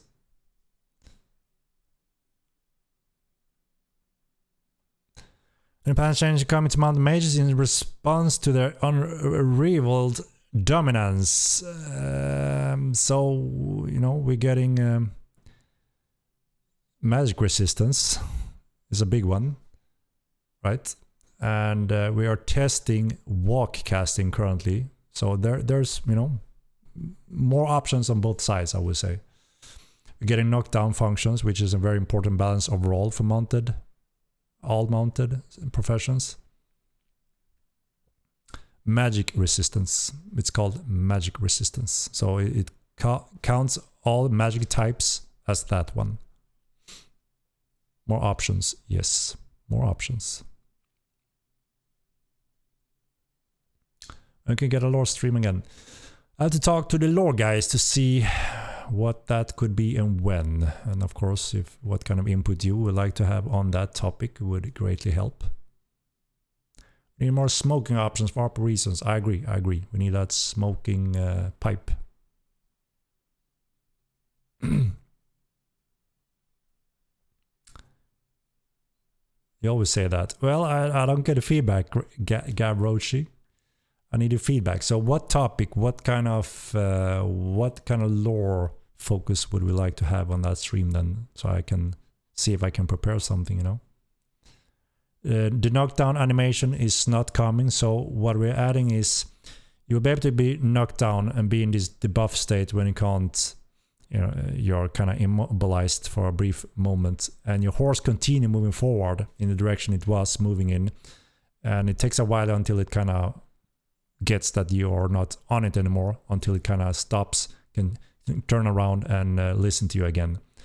So you can't just dismount and in the same second mount and be on your way again. So obviously that important balance factor for any mount combat.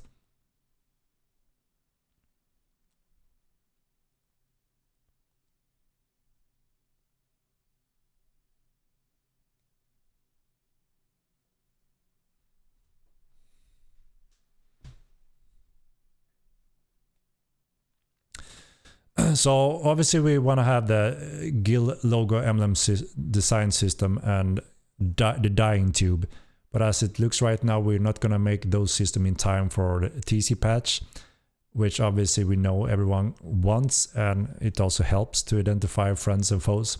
So what we're looking at is a second option to add a few flags with different colors, so you can use those as possible tools. I think that's the best thing we can do while we wait for the guild logo symbols and die system.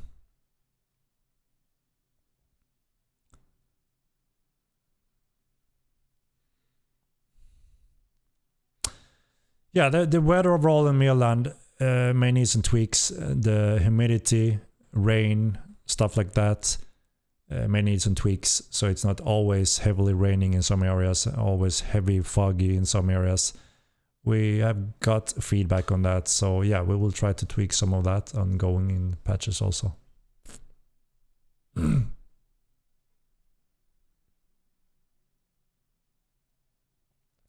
Peter Greven, yeah, so we addressed those questions in a dedicated stream already when it comes to economy, cheaters, hackers, that it's an ongoing progression and improvement greatly since, you know, the beginning.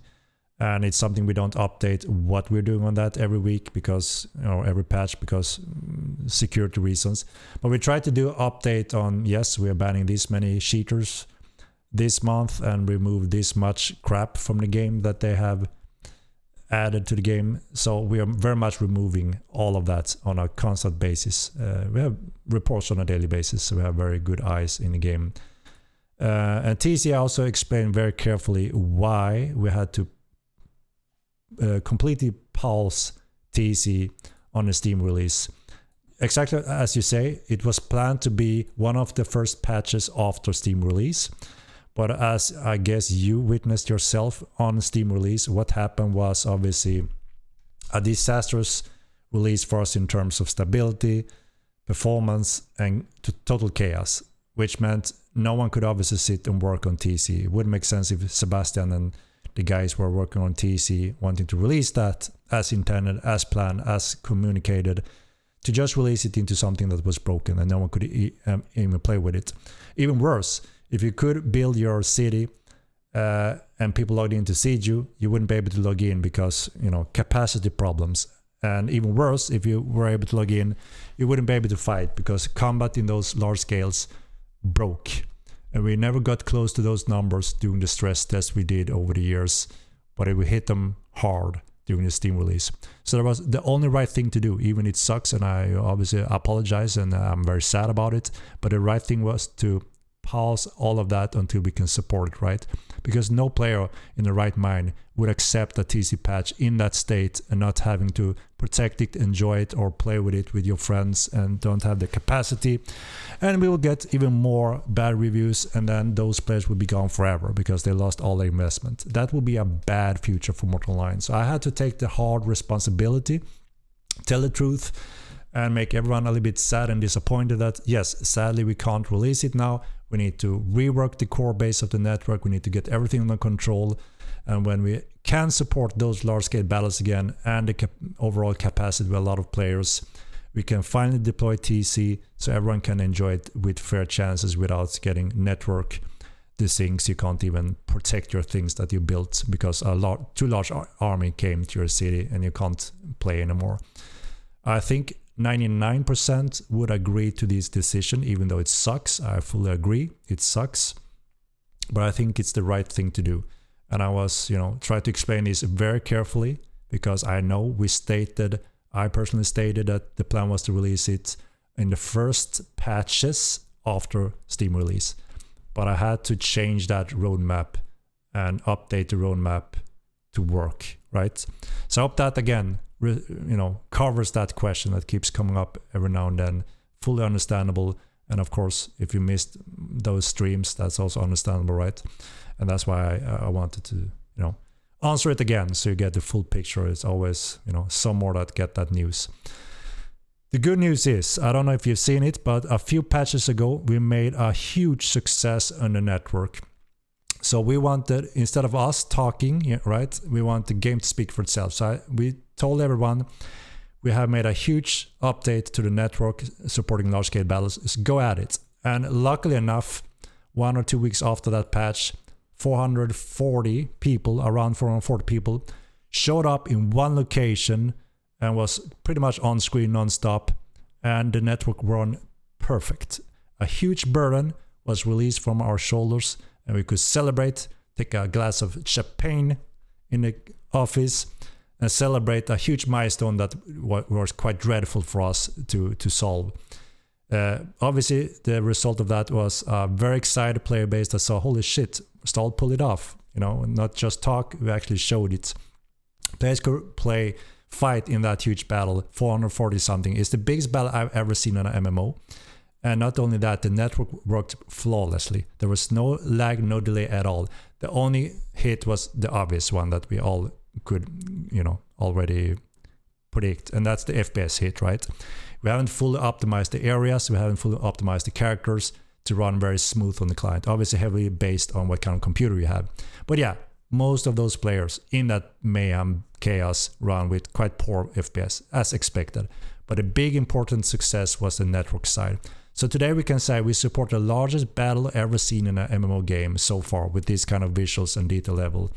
And obviously that's what TC needs, right? So now we can, again, be very happy that a big, large-ass TC battle, will be supported by the network. And I think that was extremely important milestone. So yeah, I hope it makes sense. Sure, if people don't agree with this decision and change and delay, of course, we understand that. And we can all apologize for that. But, this is the only thing we can do.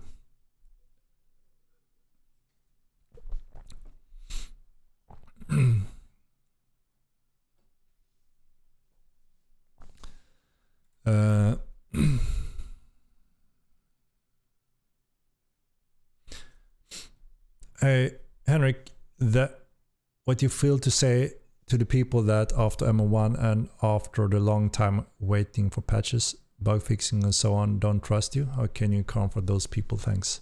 There, I don't know if what I just explained kind of covers that a little bit, right? Because that's a valid question, just like the other person said here, what happened with TC that I said was planned for the patches after release, which didn't happen. And of course, I understand that people lose faith in us. And that's also why I said since then, it doesn't do much more if I just talk, right? So what we need to do then is make the game speak for itself. And I think is happening, right? Since we fixed the long render distance, we fixed large scale network battles, great improvements overall.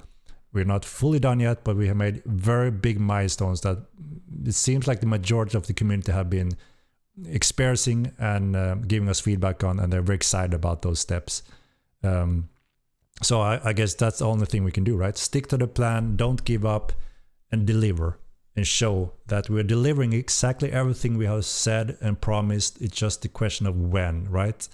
And we're taking those steps now, finally, slowly but steady.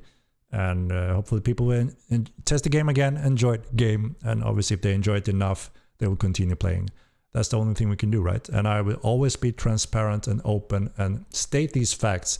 And then, of course, it's up to anyone to listen to that and, you know, believe and understand that. That's up to anyone, right? I can only state the facts and be transparent and explain why do we have to do these things, even though it kind of sucks, right? It's frustrating, but we don't have any other options. So I think that's the only thing I can say, Therion81, and I hope it makes sense. We ever get to meet some of your team?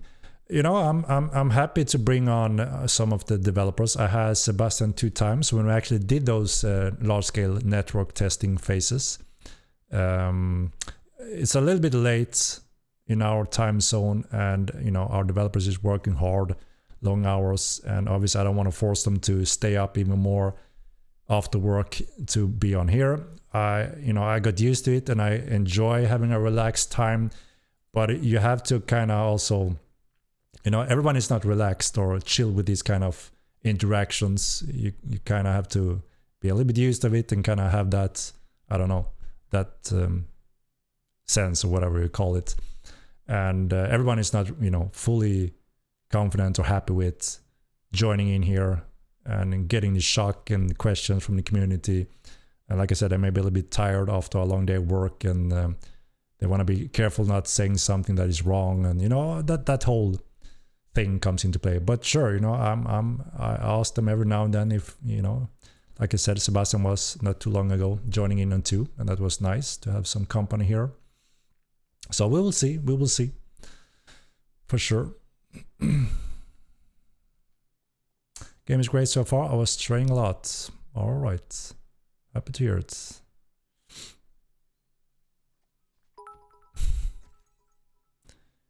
The Josan with the bits. Thank you very much. I appreciate it.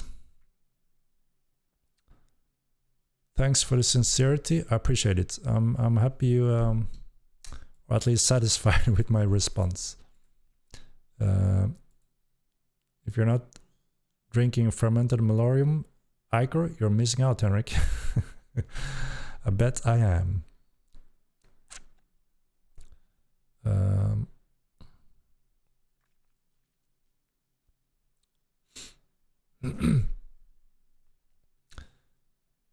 Yeah, I mean, you know, there's all of this have been valid, right? And like I said, I'll always be open, transparent, and state the truth here.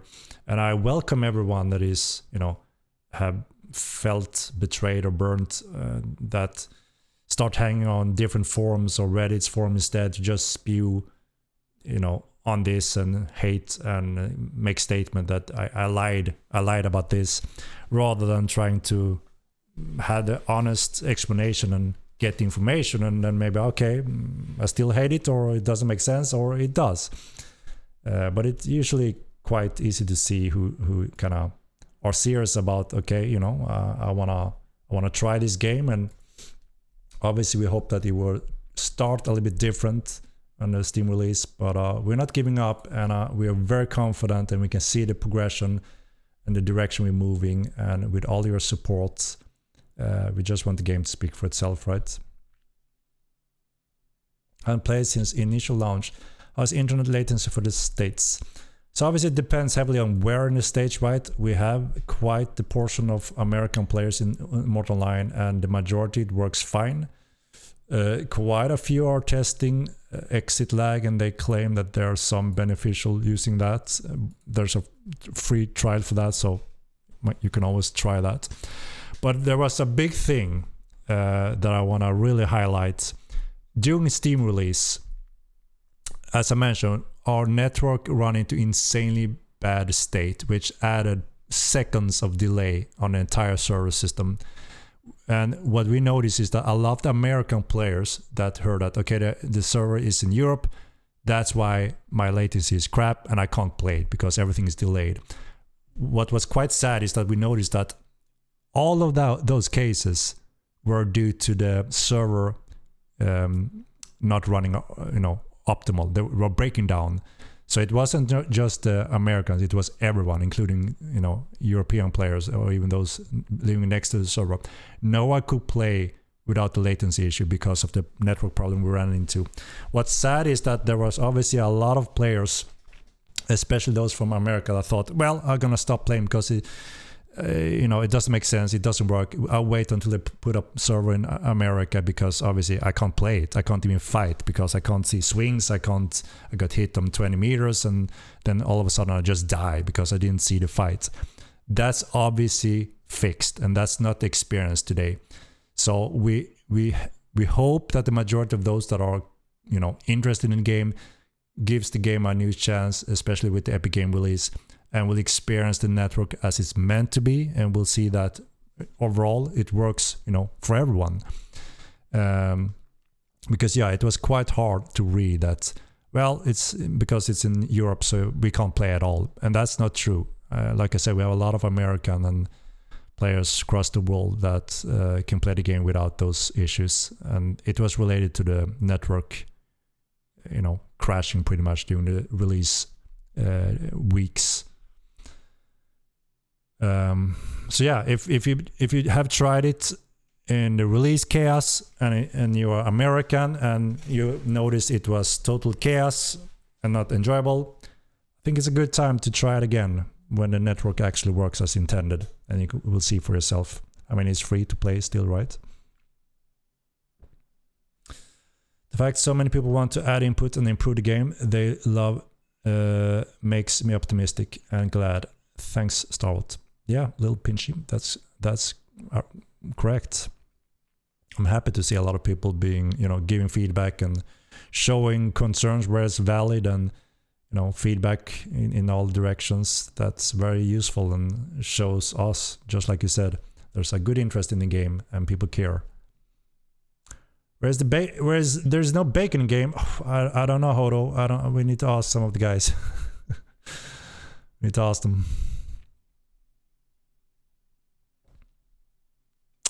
We ever be able to stop other people responding in our stronghold? Yes, with TC. Ooh, my neck. Always my neck on my stream days. I have this bad tendency at leaning forward to the mic, and then my neck gets boom. Oh. All right.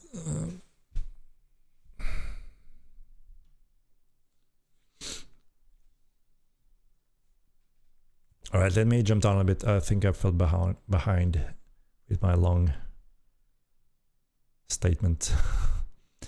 How soon can we expect an update? So again, we don't set the dates, right, publicly. But as I mentioned, the plan is to have the balanced and FX finished next week, which is pretty much the last step to do for Elementalism. We want to make sure the spells are in a good balance before we release them. I showed some crazy power spells in the last sneak peek. Those numbers was quite off. So obviously we're doing sessions over that as well. But yeah, we're getting close, guys. So hopefully not too long.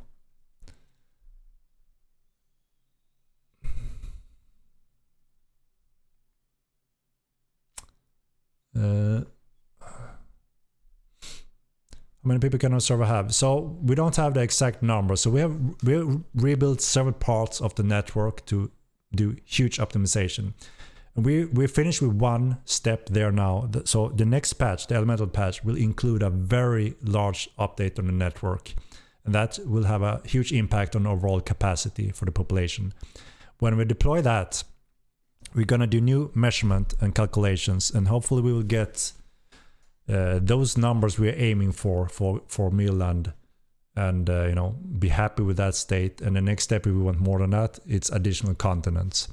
You know, the size of Midland, I don't think it makes sense to try to push for a long time for us to reach 10,000 players on a sized map like Midland, because as you can imagine already now, when we have around 2,000 players online, it's quite heavily traffic everywhere on Midland. All the different locations, biomes, dungeons have people running around. So it feels quite alive already at 2,000, which means we want to find a good number where we say that, you know, this is enough for the size of Midland. The next will be additional continents, so we can spread them so the player experience is good at all time, because it's not only network, it's obviously also a strain always on the client base, depending on how much they are around you at any given time. And if there's always a bunch of people, because we have world furthest draw distance and player draw distance, as you can see, there's always action around you, and that obviously adds to the cost to the client. So there's that balance also. But yeah, we will see what kind of numbers we reach, and if we are happy with those and can, you know, confirm those, we may be able to mention some of that also. We want to be careful not stating something we don't know for sure we can handle. So yeah. Sola, yeah, I responded to that. Yes, with TC. I don't know if you heard me or I'm too way behind still. Let's see. Yeah, I'm behind, so sorry about that.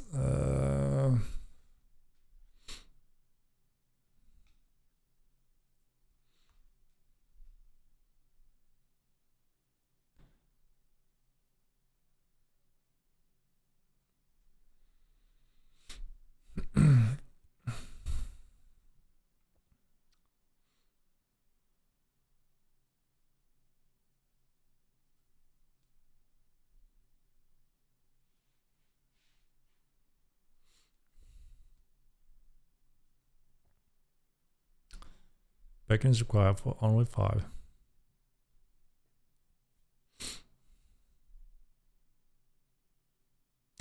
I mean, stolen goods and trade them. People were bypassing the criminal system and stealing and, you know, getting away with it without the owner could do anything about it. So that's why there are restrictions on stolen goods. But yeah, we also understand it's not very convenient when you're kind of locked if you're overweight with a stolen good. Obviously, we want to allow throwing those types of items on the ground. That would be a good solution, right? But then again, that also interferes with some of the network optimization we're working with. People can throw out endless of crap on the ground. That's going to steal performance. We want to make sure that performance is directed to player content, right? So that's why we need to take it in steps. A big performance impact of next patch. Yes, so on the network side, we made a huge, probably one of the biggest network optimization that will push our population cap much further away. I mean, we're not close to our cap currently, and we are running around 2,000 something, and we see no big strain still on the servers. Slowly going up at those numbers, but still there's a lot of room until we know after this certain delta time, it will be noticeable by the players. And we're pushing those numbers greatly with this next patch. So it's going to be very exciting to take new measurements on a daily basis when players are playing with that new system in place.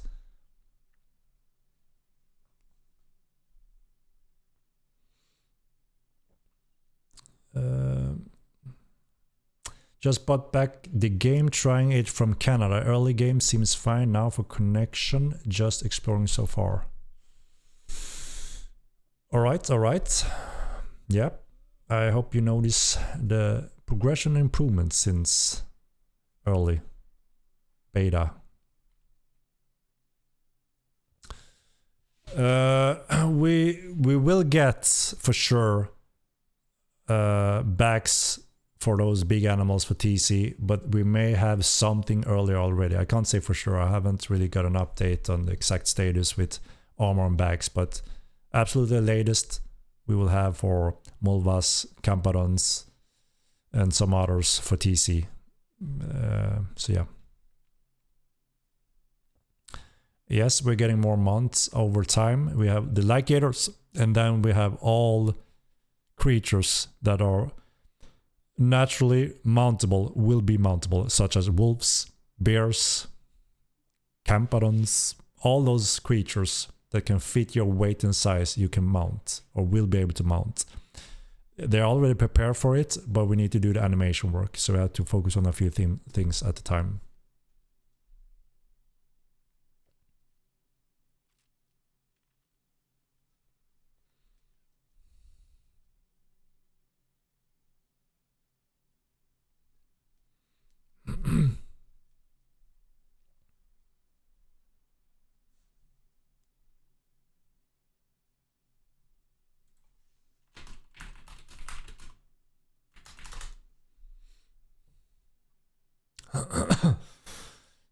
So the distance is not only for Americans, lollycat girls from space. That's the thing that most people don't understand. You know, there is a difference in ping in different situations and different parts of the system, but most people think it's a day-night from Europe or America. Everyone needs to, we talked about this a lot also in the past, so everyone needs to consider that you can never have the interaction accuracy as a game like Mordhau Chivalry, which means no one, including those that lives next to the server, can't dodge a swing and you know, think that as soon as it doesn't physically collide with my mesh, it will never hit me. That's not true for any player, period. So everyone always need to adapt that, okay, there's a disconnect where the range makes it that you can be hit on distance even though it looks like he will swing and miss, but you always have to adapt to that kind of distance non-accuracy and always be able to counter for a parry. And that goes for everyone, including those that have 1 millisecond to the server or those that have 200 milliseconds to the server. And I think any European player can confirm that they also experience and say, ah shit, that that looked like it was a miss, but they have adapted and learned that you always parry because in that range he may hit me or he may miss, right? But you don't take that chance. You always parry anyway, even though it looks like he would miss you. So that goes for everyone, and that is one of the downside in a large-scale MMO network solution where accuracy needs to be extremely accurate and Twitch-based, high-speed, low-latency based, or work with a prediction system and a ping normalization system. And that's the magic behind it. If you don't have this system, it will be 10 times worse. I don't know if anyone remember how it was in Modern 1, but you could add 800 milliseconds on every single action, which means distance, swings, parry, everything. It was like a new player wouldn't really embrace it or accept it because it was such a low standard, only the veterans. But today, anyone kind of, the first experience, hey man, he should miss me. He hit me on a meter's distance. That's wrong, And yeah, that's one of the downside or, impossible technical component to have with 100% accuracy. Like I said, if you compare that to a game like Mordhau Chivalry, you won't have that problem with accuracy or distance hits. So it is something that everyone have to be prepared for and adapt to always parry if it was, even though it looks like you would miss, you have to consider that. And it happens between everyone.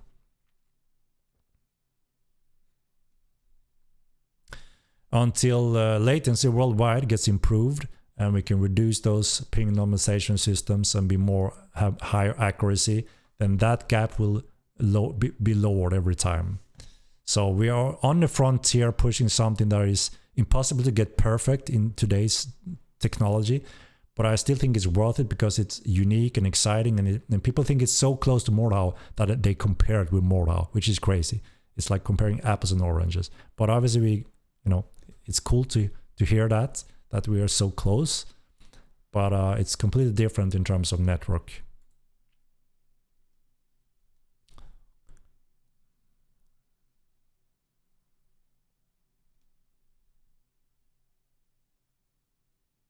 So yeah, just watch any European player when he parry.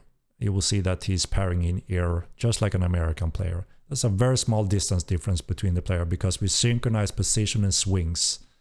We can't do the same thing on the parry window, which means the parry window is a little bit less for American player, which of course is a little bit, unfortunate. But that's also the reason we have a parry window. There's quite a long parry window, right? So that's, one of the difference.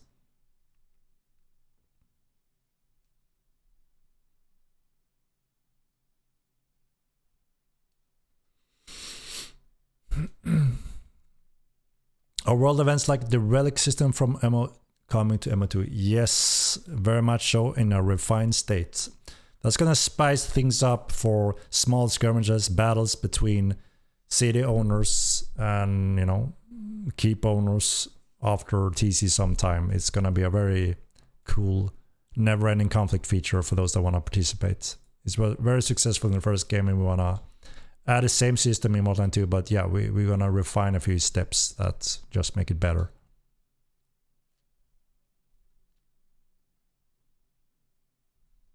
Slenko, I'm sorry, I missed the question. I don't know which one is it. Gonna see if I can see it again here.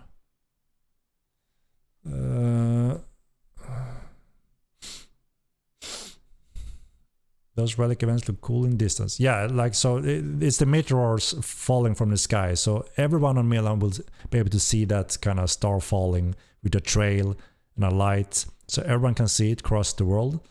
And of course, they can decide to go there or not to possibly take part in a awesome conflict. It's gonna be juice. Pure juice, guys. It was very exciting to see it. When we saw that, following that event, when it's from its fly, going down on Milan, to see people grouping up and going there was very exciting.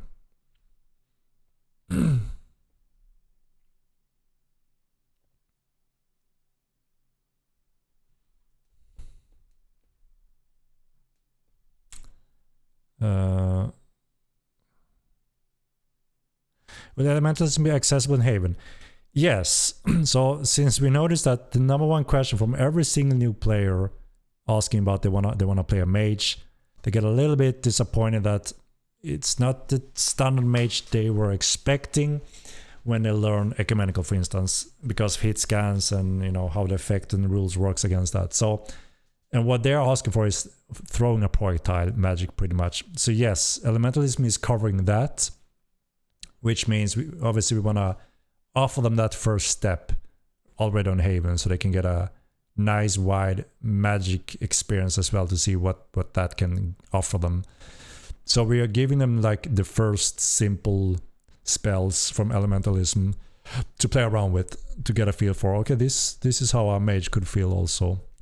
Because there will be spells to be, quite good at PvE. You can grind those spells on normal mobs, just like a melee footer. So I think that's a good thing to give them a taste of that already on Haven.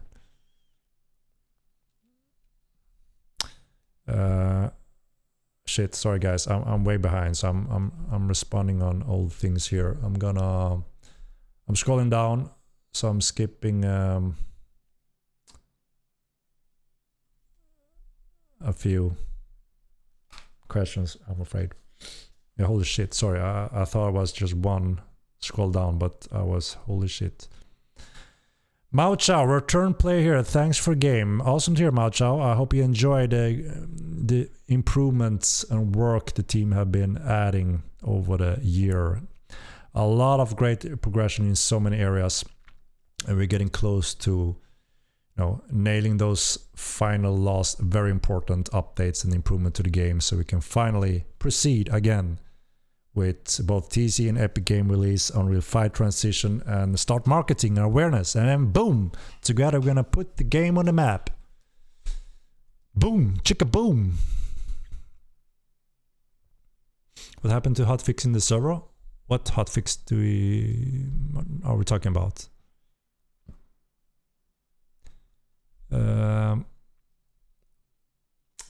So the armor discussion, we talked about that many times, Selenko and company. I appreciate the question again. We're not gonna touch the armors at this point. It's very sensitive stuff, and like we said before, and most people knows, speed is king. As soon as we change the speed on gear, they get eliminated and changed completely, 100% removed from the game. So there are speed differences and stamina penalties, but at a more linear curve. Obviously, if you're below that, then speed is not affected, right? But if you go higher, your speed becomes affected eventually. So it is there, and it may need a little fine-tuning.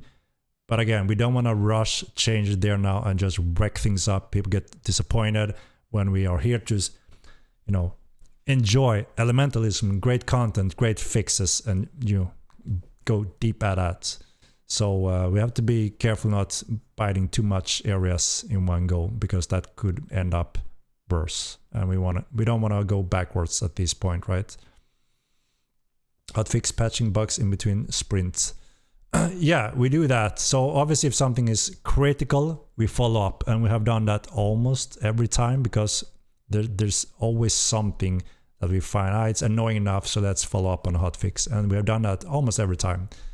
As long as it's not critical anymore, we can keep that on the upcoming patch.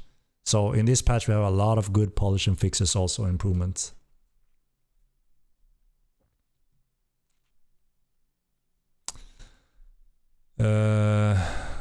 Boom. Relic system type stuff from M1 come to M2. Yes, Rasmelin Kno. I just responded to that one. It's coming in a refined update, and it's going to be awesome.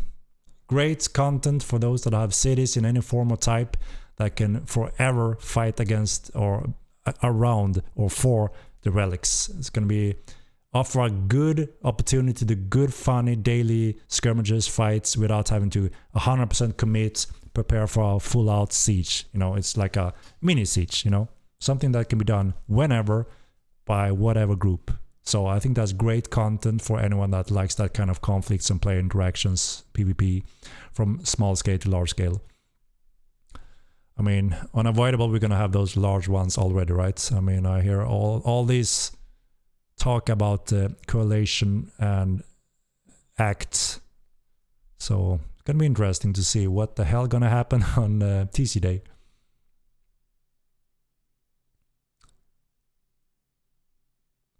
Will the dodge mechanic ever be implemented? So we have plans to test some dodging mechanics that we have in mind.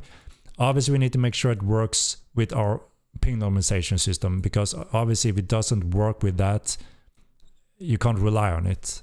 So we need some time to test that more before we know if it's going to work or not. But like I mentioned before, the special abilities for all weapon groups going to be added. Probably, if you agree, as it looks like, if you vote, that special moves should be one of those in the upcoming sprint to give more options, tacticals, and juice for footies, melee fighters, range fighters, and so on. And those will obviously give you more tactics, a little bit similar to something. I mean, it's not directly Dutch tactics, but it's like some time windows with specific result outcome, if performed correctly and right timings.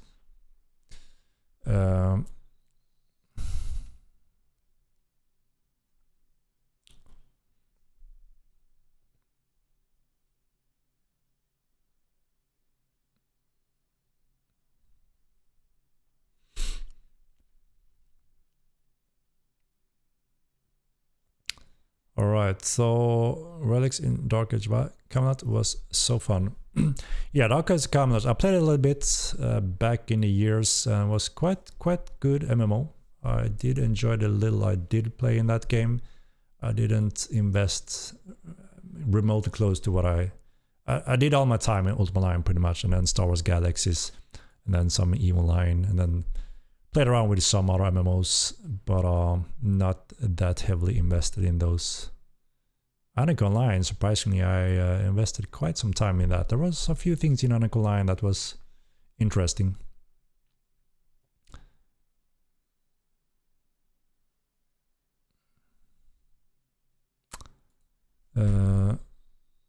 Is Toga civilian clothing coming back from M1? We have 3 clothing sets already finished that needs to be skinned, and then we will have them. So we're planning to have those with the epic patch is the plan.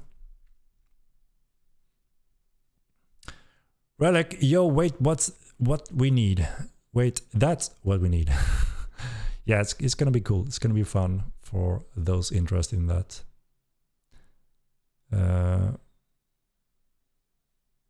FSR with Unreal 5. I still haven't sadly looked into it to see if that is supported already, similar in a way as DLSS is. Hopefully it is. Hopefully it's convenient to just add that plugin as well. And if it is, we should be able to make it happen.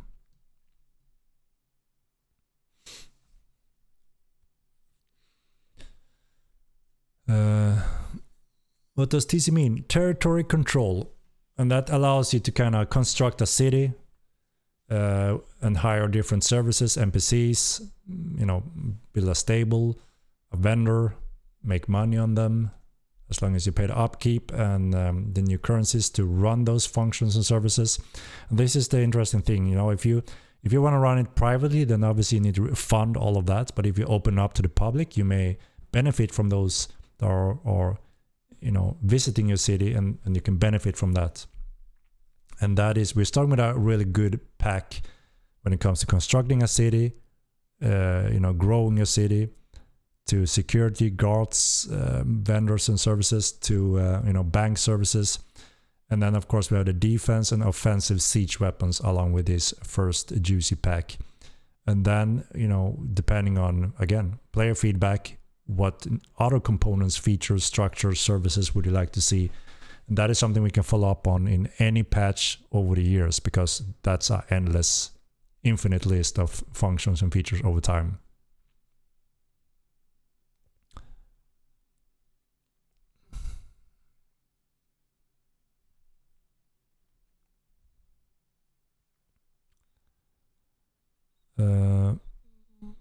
Shall we perhaps initiate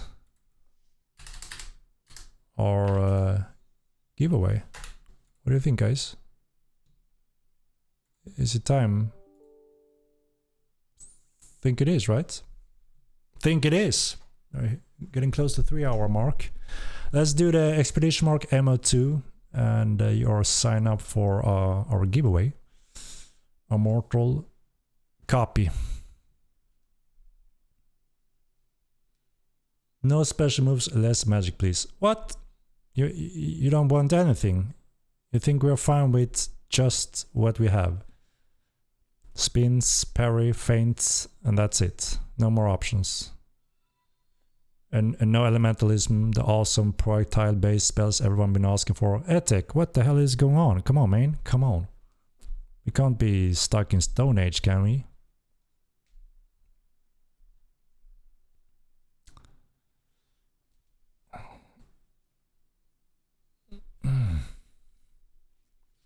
So Gax started, guys, on one of the best. Indeed, it was a very solid MMO. I enjoyed it very much until they gave in for all the Jedis. Then one day everyone became a Jedi, so all my hard investment and non-stop playing to unlock my Force sensitive slot, which was the most epic MMO experience, one of the most epic MMO experience I ever had, got completely ruined by giving in for all kids wanted to be Jedi, and that's the downfall of Star Wars Galaxies. We're gonna reinvent that system in Mortal Online eventually, and we're gonna keep it on the right path.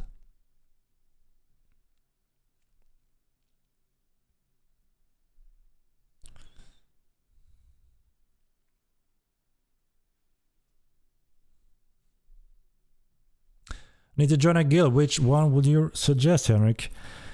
Snobgoblin. Ooh, that's a tough one. Completely depends on your playstyle, ambition, and what you want to do in the game, and how you want to play the game, right? So that would be your first question to answer before you can start picking.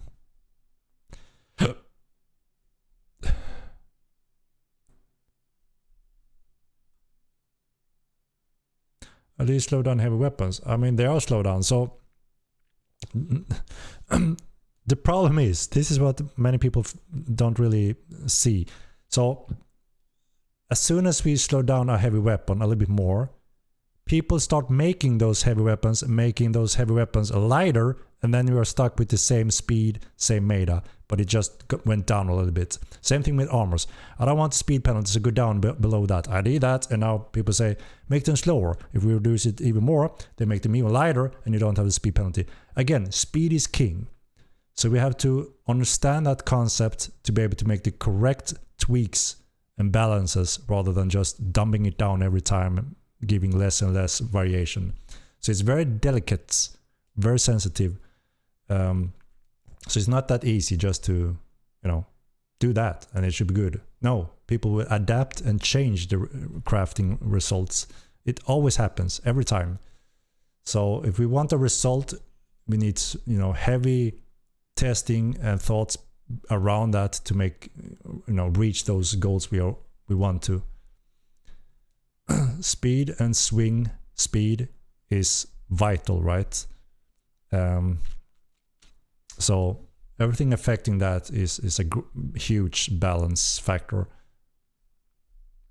There's plenty of room for improvement for sure in many places. So I'm not saying that things can't be perfect, and it isn't perfect.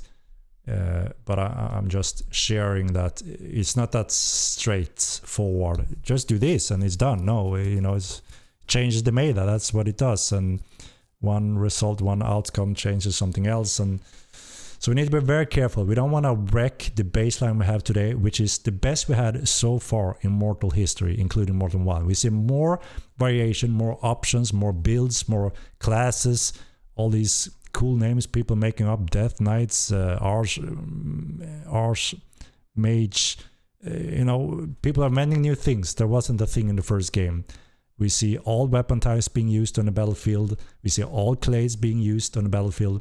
That was never the case in the first game. We were much, much more thin and narrow as options in Mortal 1. So we're very happy with the baseline. We are in a much better state than we've ever been in, even though it's not perfect. But, we need to be careful. We don't want to go backwards or mess something up and disappoint people now when we want to add those core components that everyone wants to need and the game needs to grow and continue and have the stability. And then over time we can, take our time to do perfect small adjustments. Can be a Jedi in MO2. Holy moly. Not a Jedi, obviously, but the same. So we're very inspired by that system. So we're going to have, obviously not called the force-sensitive slot system, but something similar, right? And we already have a few sets of forces, powers that you can unlock that is unique to your character if you manage to do this in a similar setup as a Jedi system. But obviously converted to fit Mortal Online and its lore and history. It's going to be exciting whenever we, choose to implement that system, which isn't now because, we have bigger things. We need more for everyone. Who's your favorite guild? Holy cow, Snapgoblin. That's an impossible question. I like them all, Some of them are a little hostile, even when I'm trying to do a little dungeon raid or head out in the world, there's always some sneaky bastard trying to take my head or captivate me, or it will always be a thing. So it's hard to say. There's many cool guilds, I think. Obviously, I appreciate those that are nice, friendly, open, and help new players, because that's good for everything, including having more joy out of the game and seeing more great gaming experience. And I obviously as a game developer, I can't always, you know, I can never enjoy the game in the same way as you as a player, because obviously I can't participate in all those conflicts or secrets and all that, and the magic that we build up. I know the secrets, right? So I get a lot of joy out of seeing you experiencing that and how you do that and how you share it. That's a great feeling for me. So obviously the more of that, the more happy I become, you know, about that guild. It makes sense. It goes hand in hand, right? So those guilds that really promote that content, bringing new more players to participate more in that content, is obviously a blast for us developers to watch, right? Braze, thank you for the bits. Can you explain how TC will affect destroying strongholds and play house? What are those sounds? Do you hear that this time? Was that a barp? Where the hell does it come from? New sounds every time. How does it work? I'm a streamer noob. Will everything be destroyed, or will we be able to salvage later? Yeah, so there will be a cooldown when you can try to grab things from your base, and then there will be open for all pretty much after that time period. And there's always also this certain service that is similar to the NPC banks, where you have a magical store location. So that location is not physically in that base, it's actually physically stored in another place of the world. That's why it's safely stored. That's, you know, there it was again. You know, that's the explanation of why you can depend on the banks in cities, you know. So there'll be a few different layers of that, what can be taken and not. Good job. So glad you're careful with this and not bowing to complainers. I mean, there's a lot of valid points from everyone, and you know, some may be a little bit off and some may be on point, and some may be forgetting about, wait a minute, it's actually tying to this. Yeah, I didn't think about that. Okay, now it makes more sense. That is always a thing. So we are always, you know, very open and try to also be open with a lot of this information, so it's more understandable for the player base. But yeah, you know, like I said, there's a lot of good feedback, obviously. We try to gather most of it to get a good overview picture of, you know, this is what in general the majority thinks, and this is maybe what the hardcore elite PvP top end guilds thinks about these things. And sometimes they differ a little bit, sometimes they don't. So we try to capture it all and then very carefully see what can be done, what is the result we're looking for, and how does it affect this now, and how does it affect the future things that are being added that not everyone is considering. So it's very complex, and we need to be very careful, and we don't want to mess things up. We don't want to make people disappointed. So yeah, like I said, I think we can, most of us agree that we are in the best state ever we have been in Mortal history when it comes to clades, weapons, all of that. Not perfect again, but we've never been better, at least. So we shouldn't hurry to stress something that could actually result worse.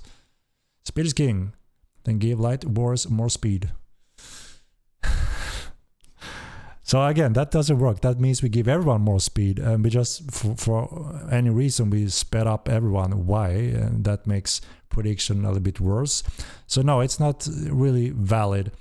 And like I said, if we slow down the current heaviest armor, they're gonna make the next second heaviest armor, and we're back in the same place, just a little bit worse protection with the same speed.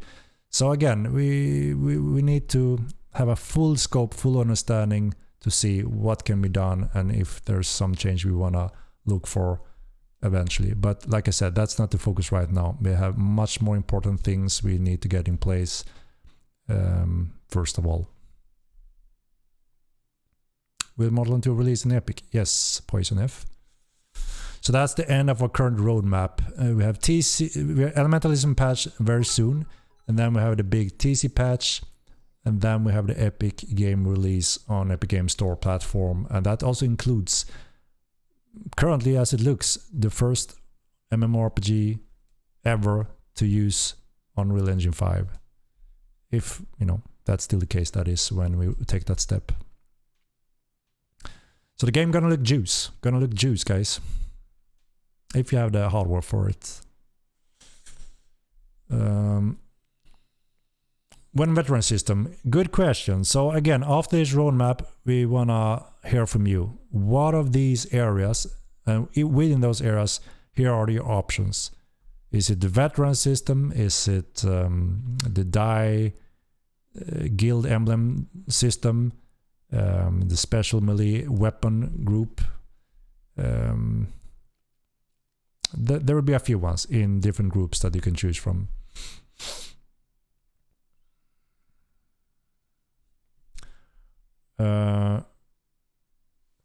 Space King and part of the problem, you are heavy tank and fast. They are heavy tank because they made them just enough to be the fastest. They can be much heavier tank by going up and not having the speed penalty. But they don't, because speed is king. Do you see what I mean? It's always been like this. Always. So whenever we change the stats that your current meta armor is lower, they're gonna skip that armor, gonna make it a little bit lighter, and they're exact same speed again. Speed is king, and have always been, and that's why you only play 2 clades in Mortal 1. Now you play all of them because that speed difference is smaller, and we also have a proper balance now with the clade effects on top of that. So it's not that simple. We can't just lower it because we just lower and lower the armor types. But like I said, we acknowledge that we don't have perfect balance. We get the feedback, right? But we don't want to rush something that is not really thought through and proper at this point.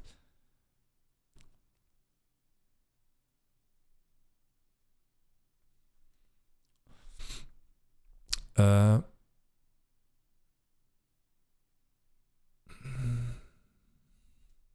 right, let's see. So shall we do the giveaway in minutes here? We just tune in exclamation mark MO2, and I'm gonna roll it in just a minute. What about adding modes? We do want to add a few more emotes over time.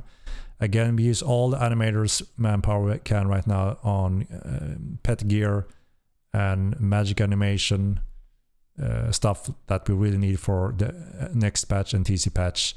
And then, yeah, we'll continue on from there.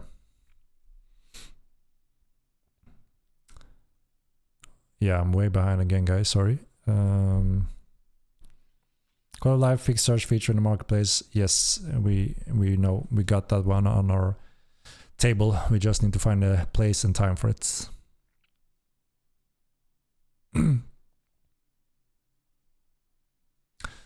If speed is king, then don't touch speed. Change the stamina drain right now and just slap and whiz. Maxi PC, that's exactly what we've done. So the first that get affected is stamina drain. The higher weight, the more stamina drain. The higher weight, then it starts reducing your speed. The higher weight, the more speed it gets reduced. It's a curve. So the options is the smith. Go to your smith, make heavy ass armors or not. If you don't want speed penalty, you go below that threshold. If you want less stamina penalty, you go less down in weight. It's dynamic. It's dynamic. And, you know, we want the baseline to be able to wear steel. You know, that is, you know, valued armor, right? Steel. Then, of course, you can go more expensive in the top tiers at the cost, obviously, for that bonus. But we want people to be able to gear up in steel as some kind of base line, as long as you can afford it, that is, without being heavily sacrificed. Obviously, again, depends on what armor type and how much you put in them, right?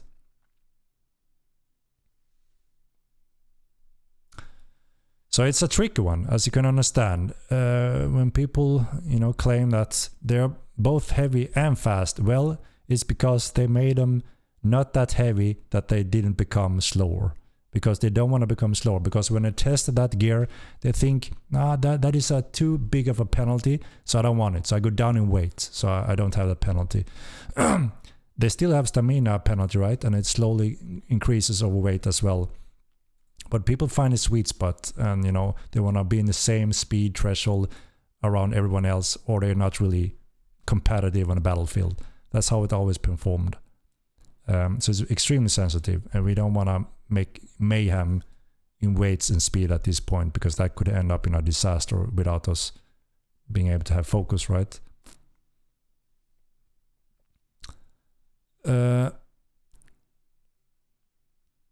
What is the veteran system? That is a system that we're going to enable sometime after Epic Game release also, where you are able to gain specific type of experience and learn new points to spend on either action skill tree or profession skill tree in a certain way. And the longer commitment, the more of these points you will gain. And initially you will gain faster and easier.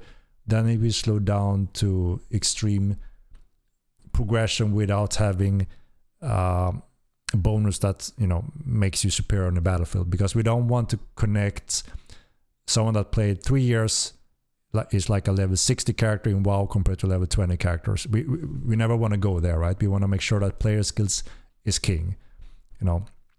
But more options and tactical options by doing this is something that you will be able to tap into. And then also you can expand that into infinity without gaining all direct bonuses, more prestige titles, and, you know, like a veteran on top of that also eventually. So you can have the bragging rights of being the most veteranish player ever and have that achievement also. There will be a lead. There's no cap pretty much. So, you know, whoever is the oldest, most veteran has that throne, you know. Speed is king, new meme. It's always been a mortal statement. Speed is king. That's why we only had 2 styles in Mortal Kombat 1 pretty much. That's it. So we're extremely happy to see all clades, all weapon types currently. That's a pretty good baseline value we have to be happy with.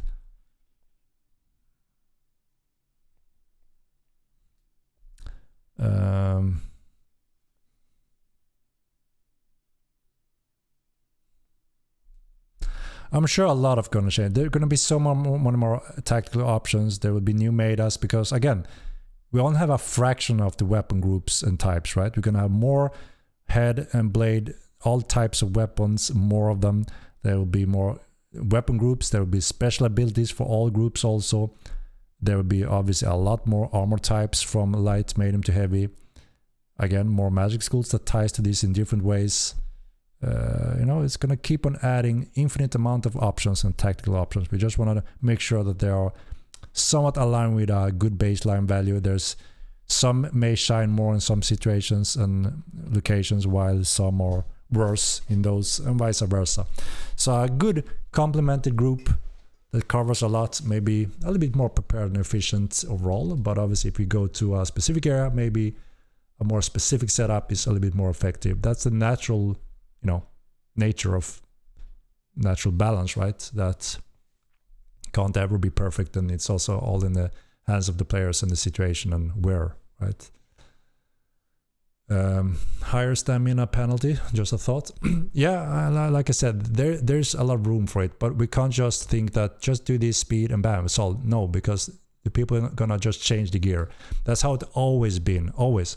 Whenever we got requests, yeah, everyone this, everyone agrees, and we try that approach initially in the first game. We did a change, and then 2 weeks after, you know, first, great, everyone is super happy, you did it. And then after a few weeks, they experiment with them. Okay, they just bypass it instead. No, it wasn't good enough. And hey, by the way, revert it. It wasn't as we thought. We have done those circles so many times in the first game. We actually spent months developing with the so-called pros. And quite a few times, you know, it stuck, you know, those changes quite a few times. They were successful. But a lot of development time was spent in this, and quite often, sadly, we had to go in circles and spend months into something that simply didn't work. It was fun and great for a week, and then we had to revert it and then go back and forth, back.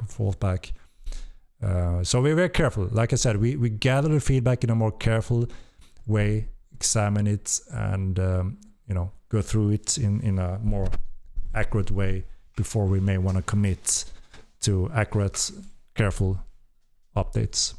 I think that's a more safe approach for the game in general, and also, you know, obviously respecting the development time for our developers.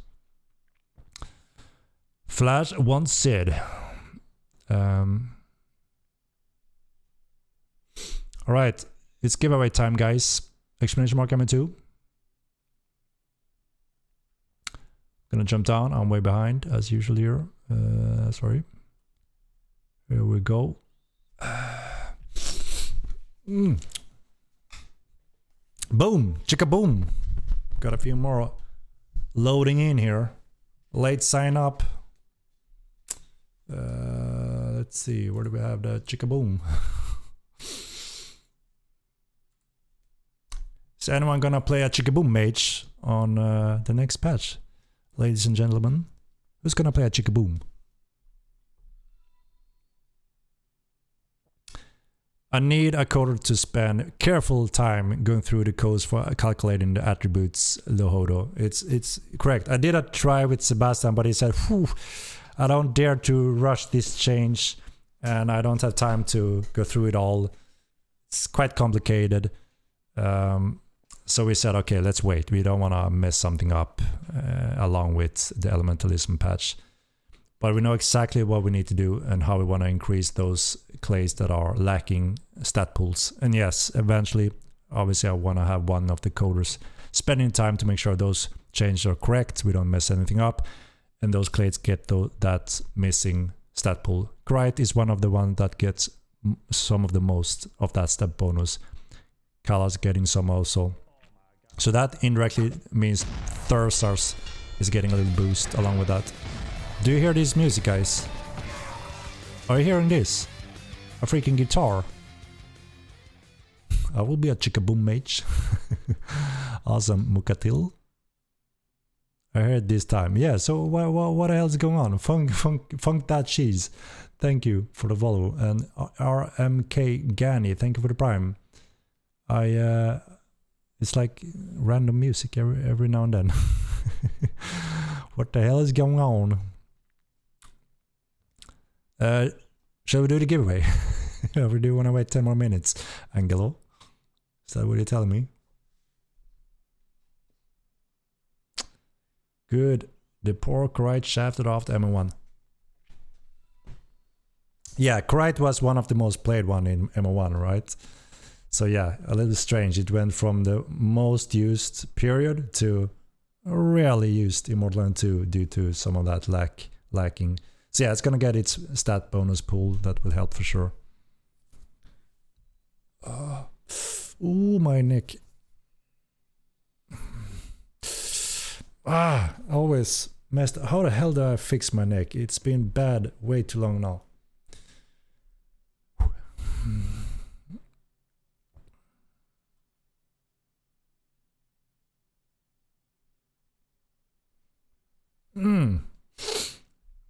A stretch, my friend. Yeah, I have to find some exercises for my neck because I've been quite bad for quite a while now. I don't. Oh Jesus, Jeezel. I don't know. I need to fix it.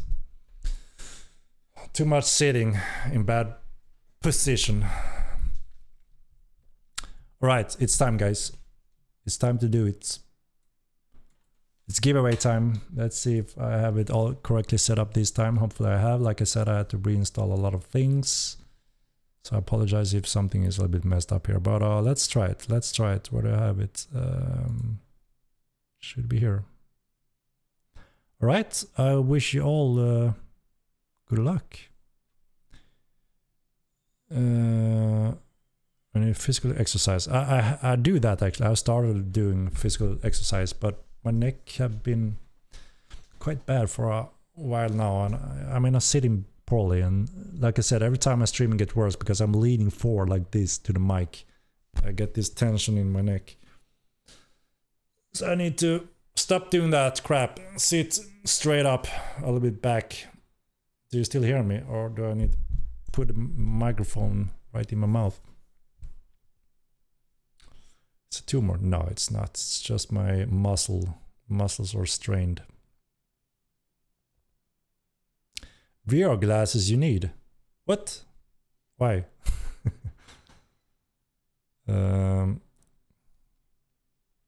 Maybe get a better chair. This chair is actually really good. It wasn't cheap. It's a real professional office chair. It's not a bad one. It's just that I'm leaning forward, and I always get worse in my neck after I'm streaming. I'm doing that once a week, so it never really heal. And I think you know, I see myself leaning forward. Try to lean forward for 3-4 hours, and you're gonna feel the tension in the neck. I think that's it. Just keep doing it. I have one of those specific pillows actually that is, you know, hard when you hit it, and then it slowly molds to your face. Do you know what I mean? So it's actually pretty nice for my neck, and keep, you know, holding here, so I have a relaxed state.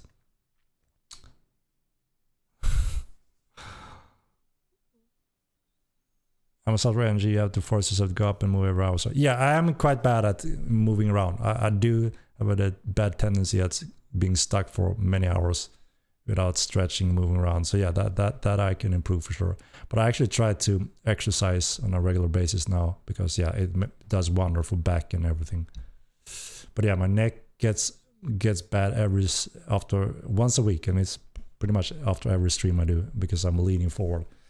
So I have to just get used to that, because people said, your mic is low, and even though it was max, so I had to lean forward like this, but now I think it isn't as low anymore, right? So hopefully I can relax, sit back instead. How do I win the giveaway? Have you signed exclamation mark MO2 prolific? Then you have one shot at it at least once a week. Yeah. I forgot about the giveaway. Here we go. Giveaway time. Let's see. Good luck, everyone. Monitor up at eye level. Yeah, it is. I have a big monitor now, actually. It's insanely large. I actually have a 48-inch because my eyes slowly change over time, right? And because I want to be able to relax when I look at it. So, insanely large monitor. But it's nice, actually. Your mic sounds is good even when your head is back. All right, that's good. So I just have to get used to that, because in the past I had to lean forward always, because I always got, you know, complaints it was too low. So I'm gonna get used to leaning backwards, or being straight at least. All right, Samsung Odyssey. No, it's actually the Asus 48-inch OLED 144 hertz. It's a pretty cool gamer monitor, and excellent picture on blackness, and it's large. I like a large screen, so I can relax my eyes, because yeah, I have a lot of stuff on my screen.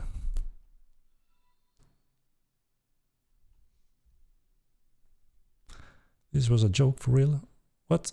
Did I miss a joke? All right, here we go. Giveaway. It's rolling time. All right, now I'm starting. Good luck, everyone. Sorry. I bought a 4080 and now I have a 144 FPS in game. That is awesome. I have the 4090 from Nvidia. It's a beast. All right, here goes. Yeah, the GeForce is fixed for next patch. Congratulations, Swen19. You got yourself a copy. Rigged. Sween19. Are you here? He is. Oh my G. Oh my G. Congratulations. Alright, let's get a little DM going. Sween19. And we'll give you that copy. So you have strangers blocked, so I can't send you anything. So you have to send me a message or approve that, Sween19. So send me a DM here on Twitch.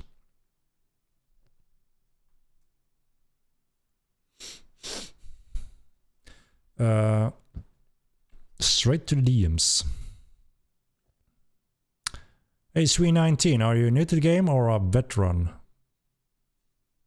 The normal question. Capale, come on, man. I'm not that noobish when it comes to Twitch. You can't just send me a message say, "Hi, I'm Sween. I'm gonna whoop you in the game if you try that. You know, gonna whoop you. Gonna shoot a tornado at your direction." Sween19, how's it going? Can you find settings or send me a DM? Learn the M2 PvP ways.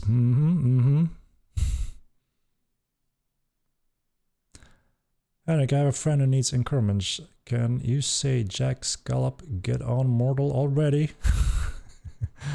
Is Jack Scallop your friend? Slime? Grandmaster Slime? Just tell him to join in, you know? Join the chaos.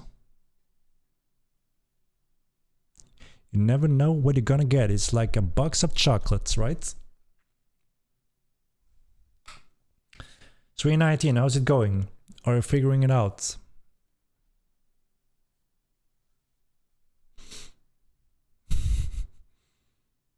Indeed. Sween at heart. You're still here, right, Sween? Are you trying to figure it out? How to send a DM?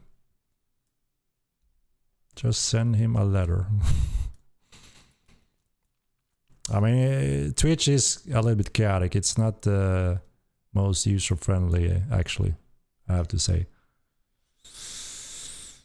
Sit up straight, Quasimodo. Theory is completely still at this point. We are all dedicated on both the Elementalism, obviously, mainly, and TC in the background. It's so important we get these two, obviously, especially TC. There's so much heavy investment involved in those content patches, so we need to get it right. All right, we got a little whisper from Sween. Hello. Hello. No, I can't give the key away for someone else instead, even though you say please. That's not how it works. Every week I'm here and I give away a copy every week. So you have a new chance every week. All right, so let's see. Sween, I'm gonna give you that. No, Sween, you're not ruining the stream. Of course, I'm also new, but Twitch TV, don't worry. Like I said, you know, Twitch isn't very straightforward and user friendly. So don't worry. I'm gonna grab the key here. I'm just gonna find it. Where the hell do I have it? Maybe here. Yes. Oh my god, they're almost empty. All the keys are gone. There goes W19. So, what did you say? Were you a MO veteran already at this time, or are you new to the game? I'm always curious. Who won? Sween19 won the key.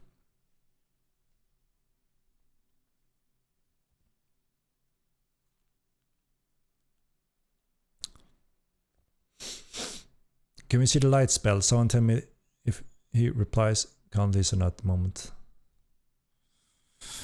The light spell looks insanely gorgeous. Very, very cool. I'm very happy with that one. And it's one of the one that is final at this point. But I don't think it's worth me jumping in just to show that one spell, right?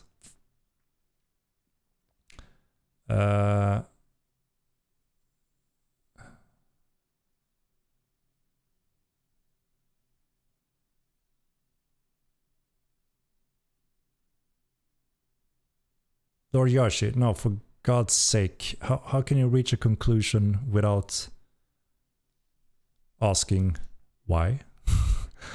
Never jump conclusion. That's my best advice in life. People jump conclusion a little bit too easy and they horrify themselves by their own crazy conclusion, whatever that may be. My tips is don't jump conclusion. Relax, take a deep breath, and then you know, get knowledge. by first-hand experience or such. So no, adding a potion obviously is several steps, and all of a sudden we want all potions with all different units. Instead of that, we have a better conclusion, which means you can choose how many units you're drinking. So you can have a few big potions in your pockets and you can drink a little bit of them every now and then, rather than having 100 potions that you drink and waste. So, you know, overall, a better improvement, better control. Control and options is always good for the players. It's worth it. So you want me to show this one illumination skill? Is that what you're telling me? I guess I could. Guess I could. If test is up and running, that is. I could try.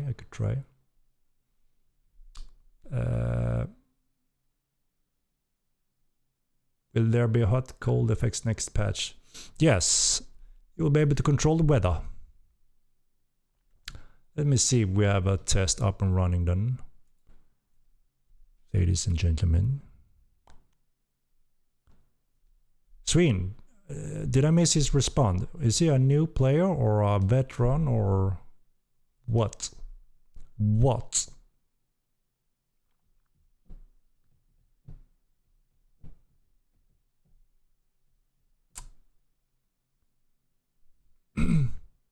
Was the last test patch pushed a few hours ago? There's a lot of updates going in now on an almost daily basis. We did a lot of network optimization updates and some fixes.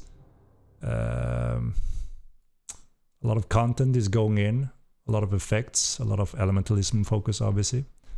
So we can just jump in and test on a daily basis and tweak numbers and so on. I've been playing 2 months since the stream launch or so. Never played M1. Ah, that's cool, Sween. That's cool. So pretty new, but 2 months pretty much have you have it covered, right? The basics for sure. Let me see if I can get in then on my little test character and cast a freaking Illumination Spell.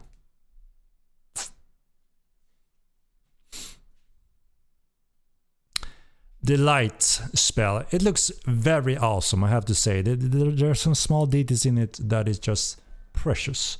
Precious. I was hoping it was nighttime, because obviously it's more effectful, but it's midday. Midday, guys. Let me. Holy shit, am I playing on live now? Yeah, I am. Sorry, guys. I thought, who are all these people running around? Now I understand why. I was on live, guys. Let me see here.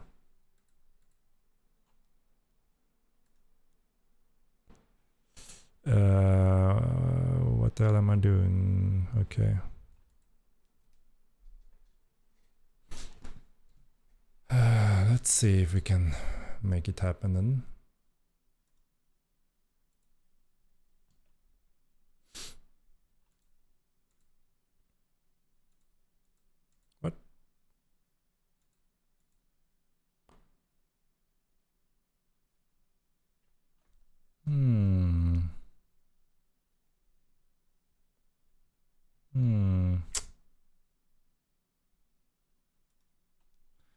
Yeah, we will see, we will see.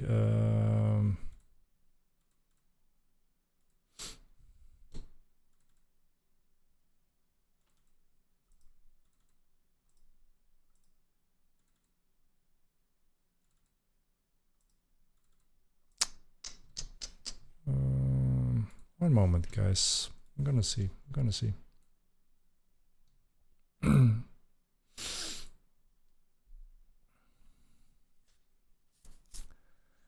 I need to do a little swap. Little swap, you know, swap.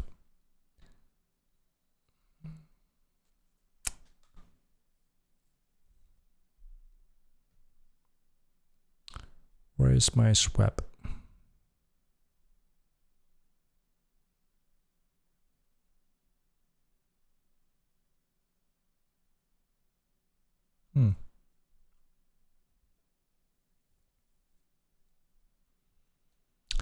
Give me a moment, I'm gonna see if I can do this.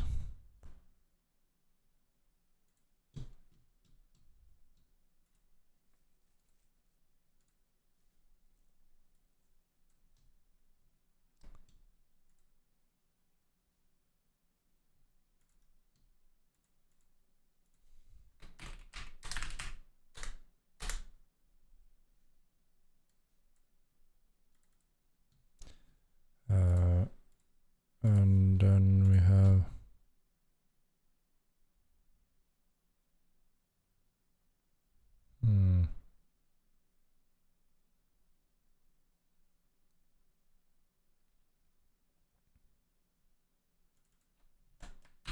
all right, let's see our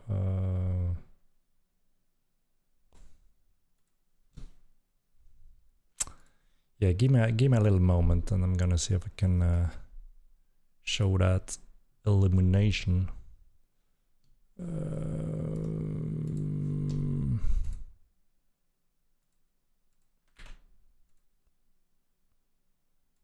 Okay, I need a little update, guys. I was on the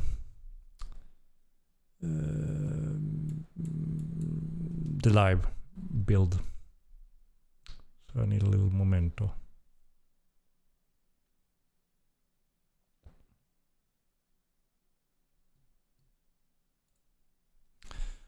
What's going on? Why is not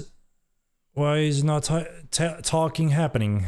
I'm setting up my test branch on my new installment, so that's why people wanted me to log in to show the Illumination Spell. I asked, is it worth logging in to show that one spell, and the answer was yes. So no, I didn't. So this is a new installment on this computer, so I didn't have the branch on this one. I used another old back computer up until today, pretty much. So no, it was my mortal branch that I needed to update. But it seems to be done now. Let's see if we can get on, and if I have the stuff to make it happen.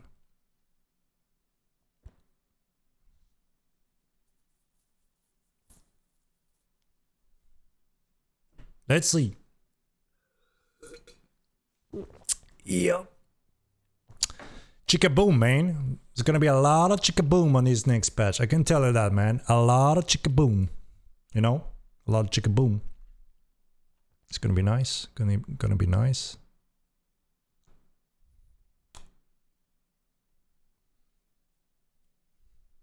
So I want kind of quick draw to be a thing for everyone. I think it's a little bit too slow and a little bit too clunky. I want to improve that a little bit, especially now when more and more options and tools are coming. I want people to be able to, you know, swift up stuff quickly and efficiently. You know what I mean? You know what I mean? All right. How do we create illumination, people? Hello? Oh. How do you think? How do you think we create illumination?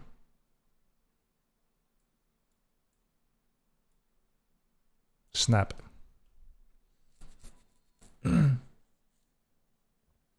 There's a chickaboom mage, eh? We break elemental spells after people grind the skills up, like you did with ritual pets.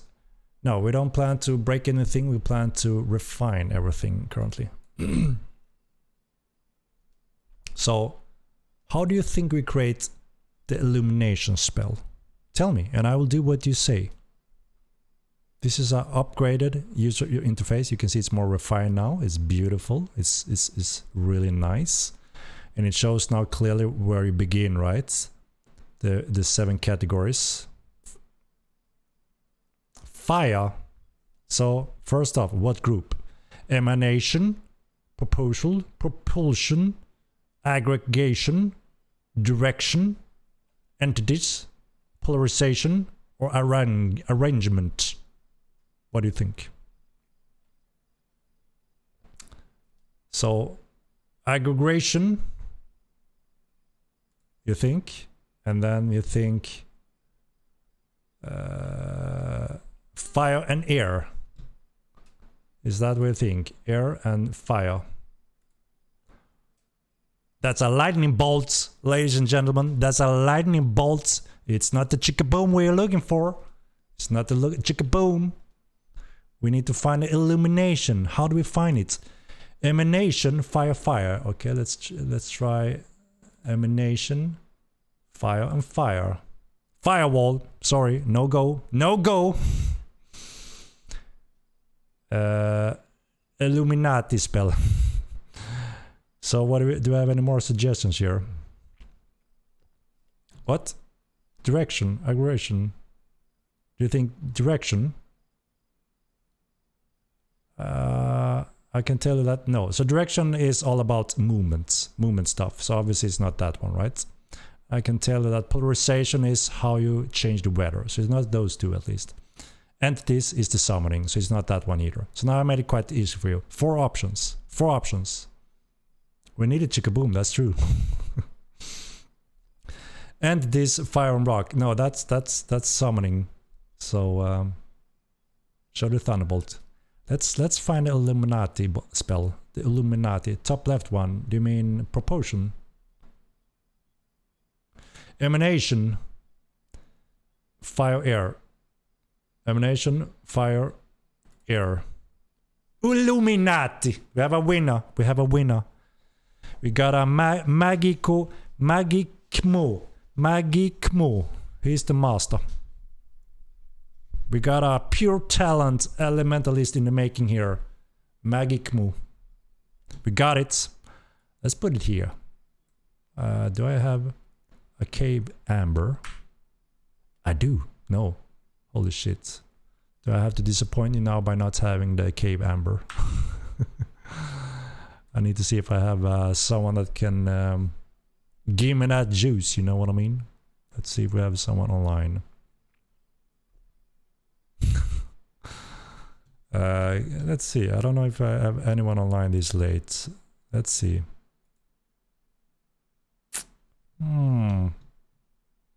Give us a moment. It would be obviously we're so close, right? So close. Now we just need a regent and we need darkness. Who do we got online here today? Who do we got?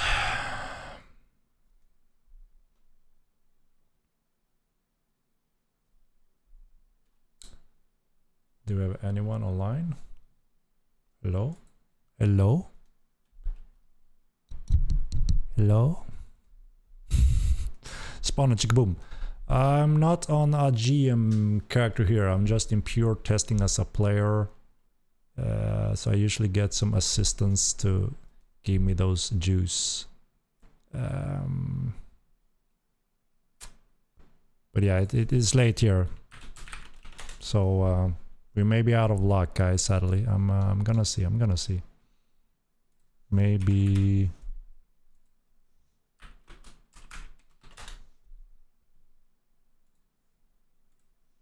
I will try a few people up, maybe. You got it in the inventory. Did I? Cave amber? No. That's not the cave amber. It's the oxygen. I think so at least. Let's try. No, I need a cave amber. Because we have updated stuff like that today, adding regions, content, you know, getting that in place.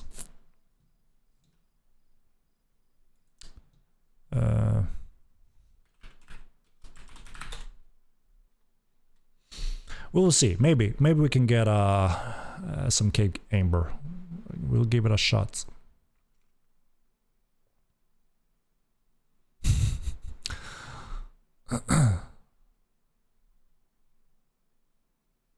Let's see. So, as you can see, since last stream, we have this little row here, right?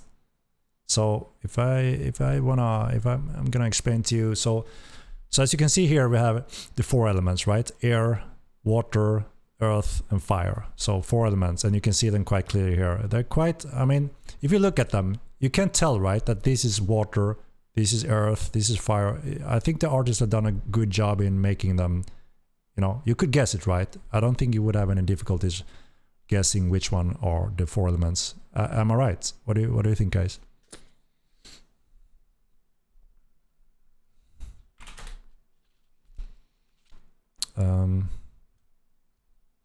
Yeah, Storm UK, we actually have that. We have one of those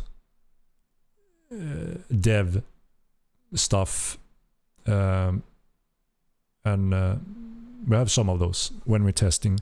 But now when we are finalizing things, we obviously need to test the right regions. So we're getting to those points when we need to have finalized stuff. Looks solid.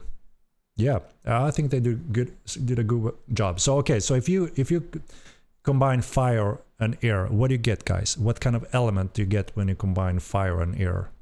Could you guess?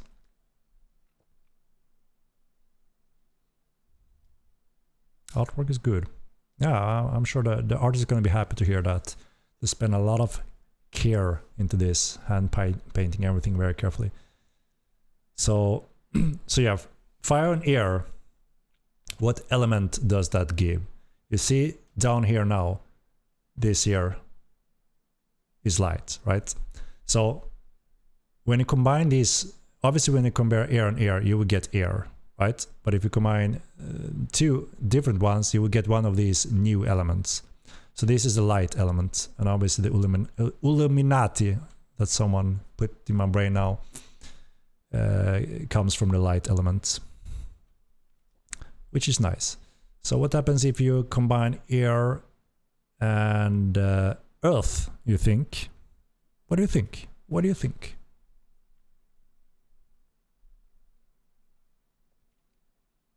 Mine would be fire earth, you think? Okay, let's see. Bam! Dust. Dust. The element of dust. Oh, look what we got, guys. Boom. Thank you. Thank you. The question is if we should go to a dark place, a little cave or something. What do you think? Because obviously that's where it really shines. It really shines. The Illuminati spells shines in a dark place. What do you think?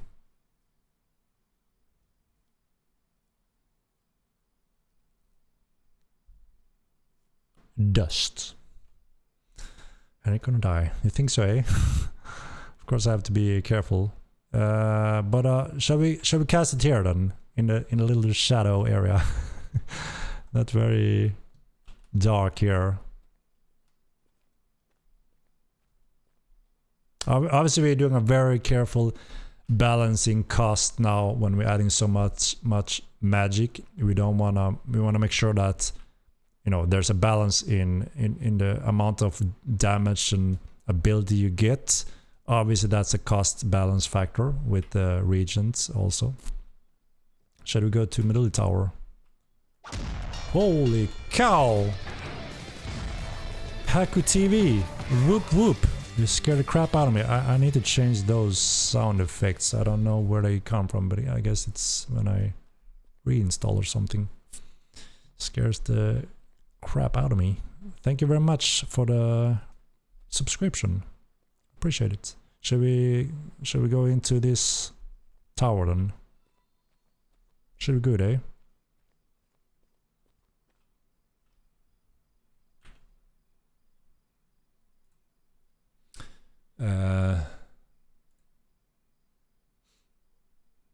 I love this spell, and I love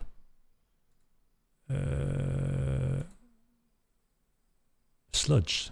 No, that was not what I was thinking. I was thinking hailstone. It's lovely. Oh, and I think we did some updates on the hail storm that I also saw last time. It's not final yet. Oh, Let's see. Let's cast some Illuminati, shall we? He's dark enough, right? Okay, let's go. Look at this beauty. Boom, boom, boom, boom, boom, boom. Look at this. Choom. Look at this incredible star system. Incredible star system. And there's more detail than this. I don't know if it comes through on the stream, but I'm gonna see if you can see it. There's some really nice magical spherical effects, like a little rainbow. It's hard to see in the stream now, I think.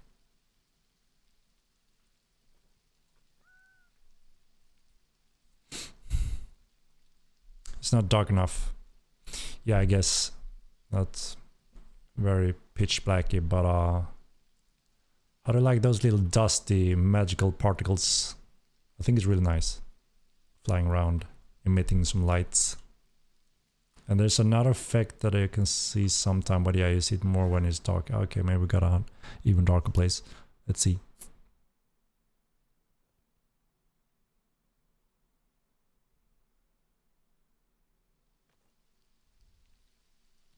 Where are we? We are... Oh... Holy shit. It's GG, guys. Motherfucker. Hey. Oh! I'm doomed. Do I have a weapon? No.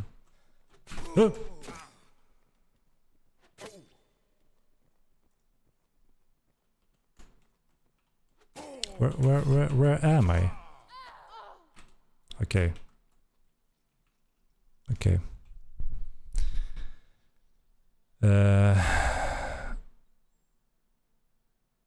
Is it Nitrospin Cave? Fab Sewers? Is it Fab Sewers? Hui! Yeah, I wasn't sure. Clothes Cave. How to craft this legendary sword. I mean, you can craft this.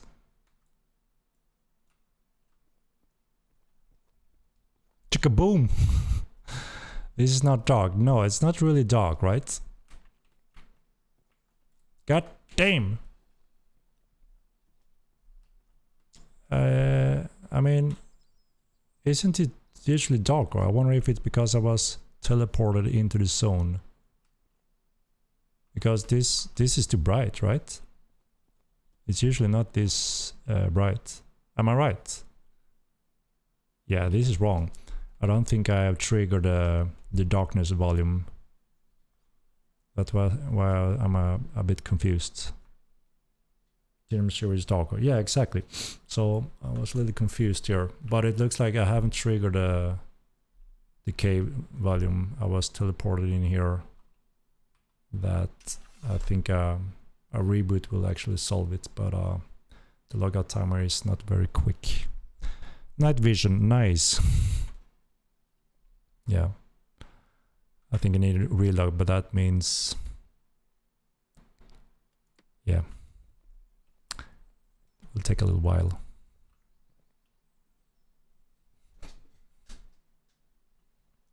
But yeah, look at these beautiful spells. Shoot. Pew.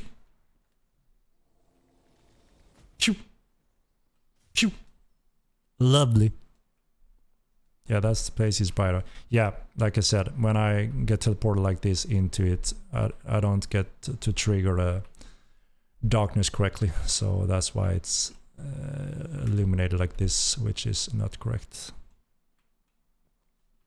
Really need to fix these also. It's just annoying, right? Getting stuck on those little steps like this. Pip. Not very pleasant. Not very pleasant. Quality of life polish, right?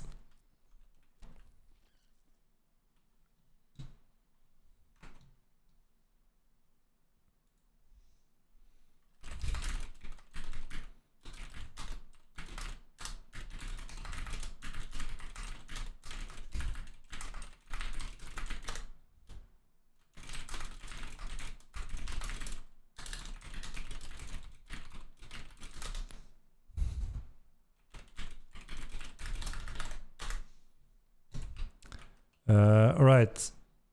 Where's my giveaway? It is given already. I'm actually on the last ending point. I was actually not planning to do any in-game session at all.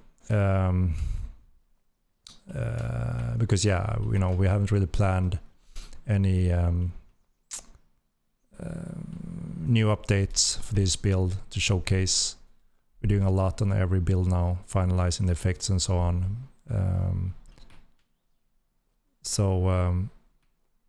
I was but yeah, you know, we have the Illuminati spell pretty much final, and people wanted to see it.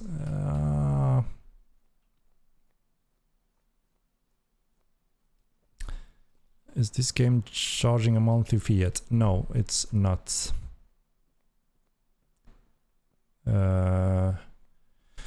No, so with the Epic Game release, that's when we plan to enable all of that. You will have the free month included first, obviously, and then if you want to continue after that, that's when you have to have an active subscription.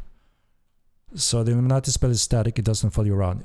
Correct, Relum. So this is a spell, so this is obviously a perfect place where you, if you're around here and you want to see stuff, just place it like this. Like a little chicka boom. Boom. Look at the creation of this amazing spell. Looks awesome. Those little, it's like Eve drones flying out. I think it's really cool, really cool. Let's see if we can see that effect that I was referring to earlier. Every now and then we have this nice... What settings do I have in my Epic? I don't see that effect now, actually. Why? Have it been changed? Because there was a really nice effect flowing around as well that just added some really nice details to it. But yeah, as you can see, a big area light up with this spell, and it stands there for quite a while, and it remains here. So the entities, the summons, one of those that you can have on your shoulder is something similar to this. It's like a life form magical pet that follows you around, so you can run around with that. But if you just want to place a light source like that and move around, it remains there for a while. Yes, there will be discounts for 3, 6 month and maybe 1 year subscription options if you want to commit more than 1 month at a time. Look at that sweet FPS, guys. 375. That is juice. 380. Juice FPS. It's called pure juice FPS, alright? You know what I mean? You know? You know? You know? You know? A flying particle. Boom! Choo! That is a flying particle. They're not really final. There's a few components missing in this, like a release effect. It's gonna be a little bit more punchy, and gonna leave a trail that is a little bit more juicy also.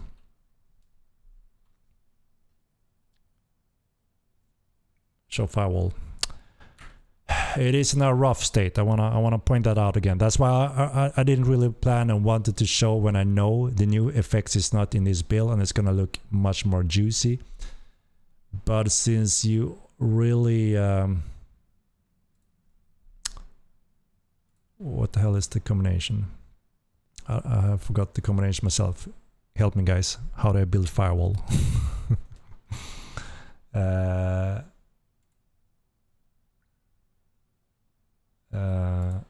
No.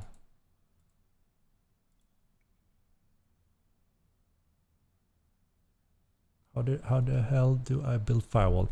I don't have my fire and air.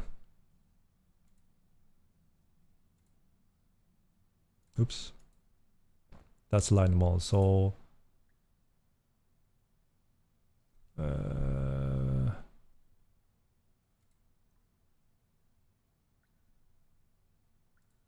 this should be, no, volume.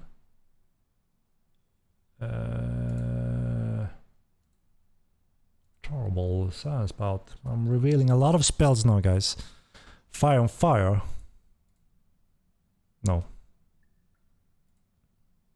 There we go. Okay, so arrangements. These are the things we need to learn, right? But like I said, they're not final. I want to make that very clear. So there will be changes. I'm trying to learn the game. I have sheets. I just follow those when I go through them one at a time, right? So I'm not used to blindly remember them at this point yet. Let's go. Oof, it looks quite horrible in darkness. Yeah, that's not beautiful at all. So that's not good.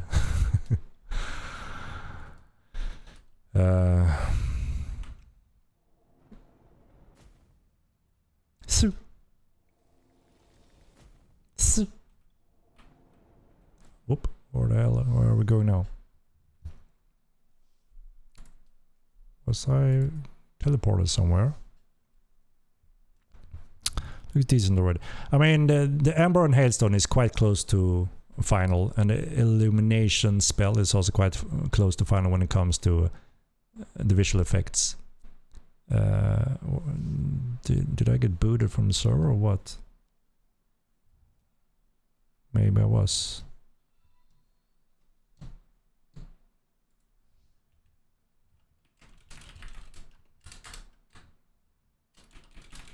Oops.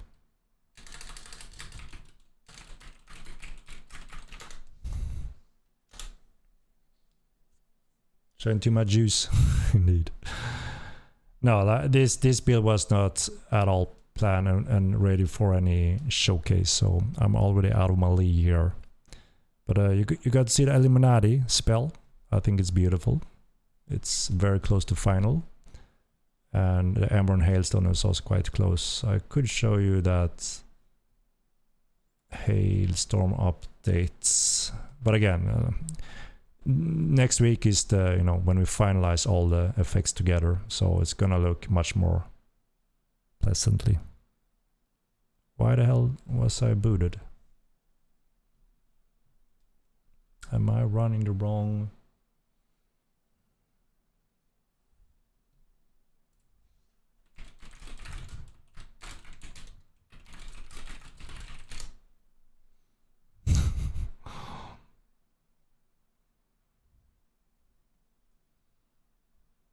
Indeed, I was kicked.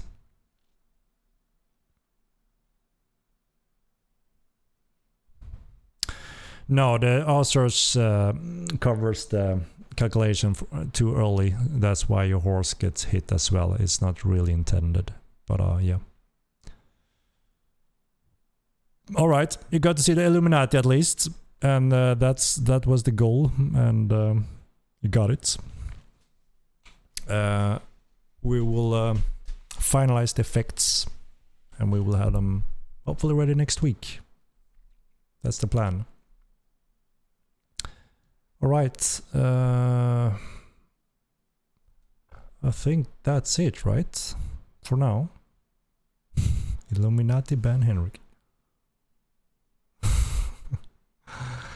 Yeah, we are in a rough build where we're supposed to test specific things, and we are in between effects and functions in the spell, so not the best version to showcase juice, But like I said, the plan is to have those finished next week, and they should be very nice and sweet.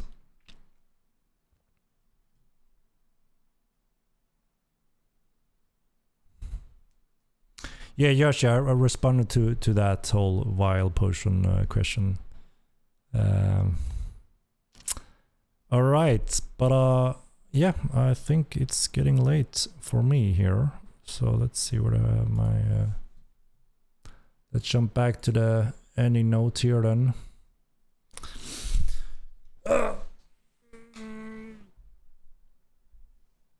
yeah, you got to see some of the spellbook.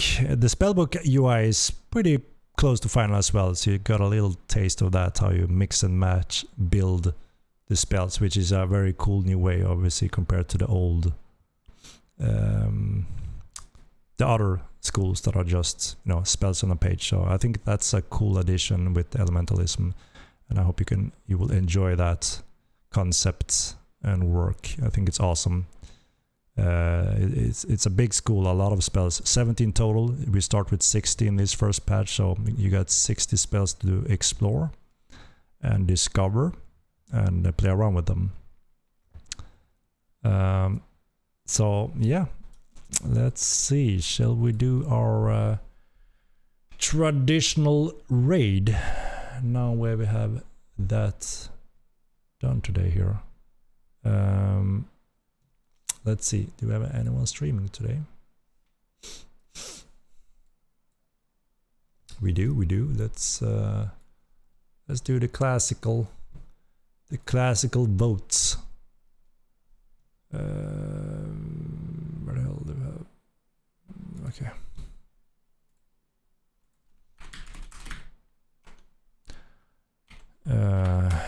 Jay, Vera.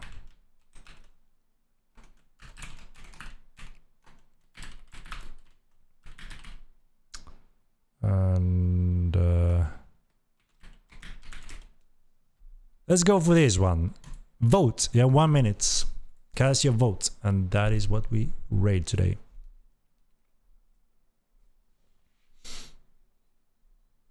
You have a new chance for the giveaway next week, guys. If you missed it today, you can join in the next week's stream on Wednesday again, and we do a new giveaway. So no giveaway right now, it's already given away. We are on the ending note here.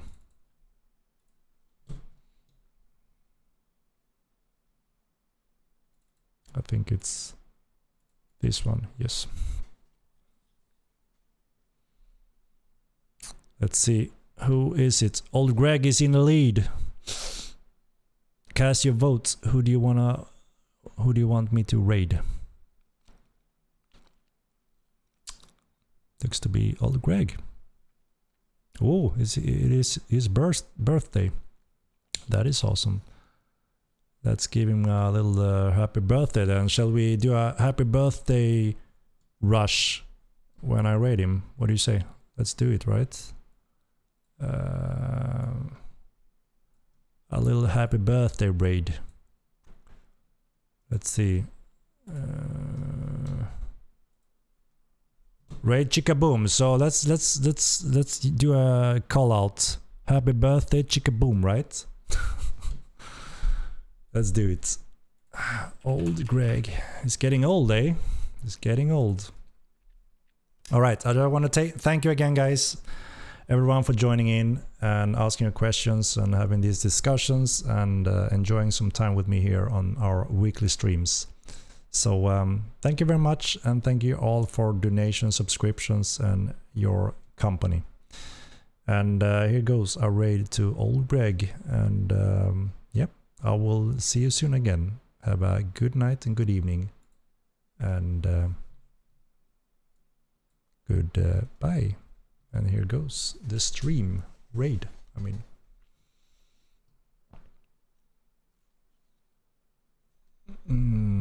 All right.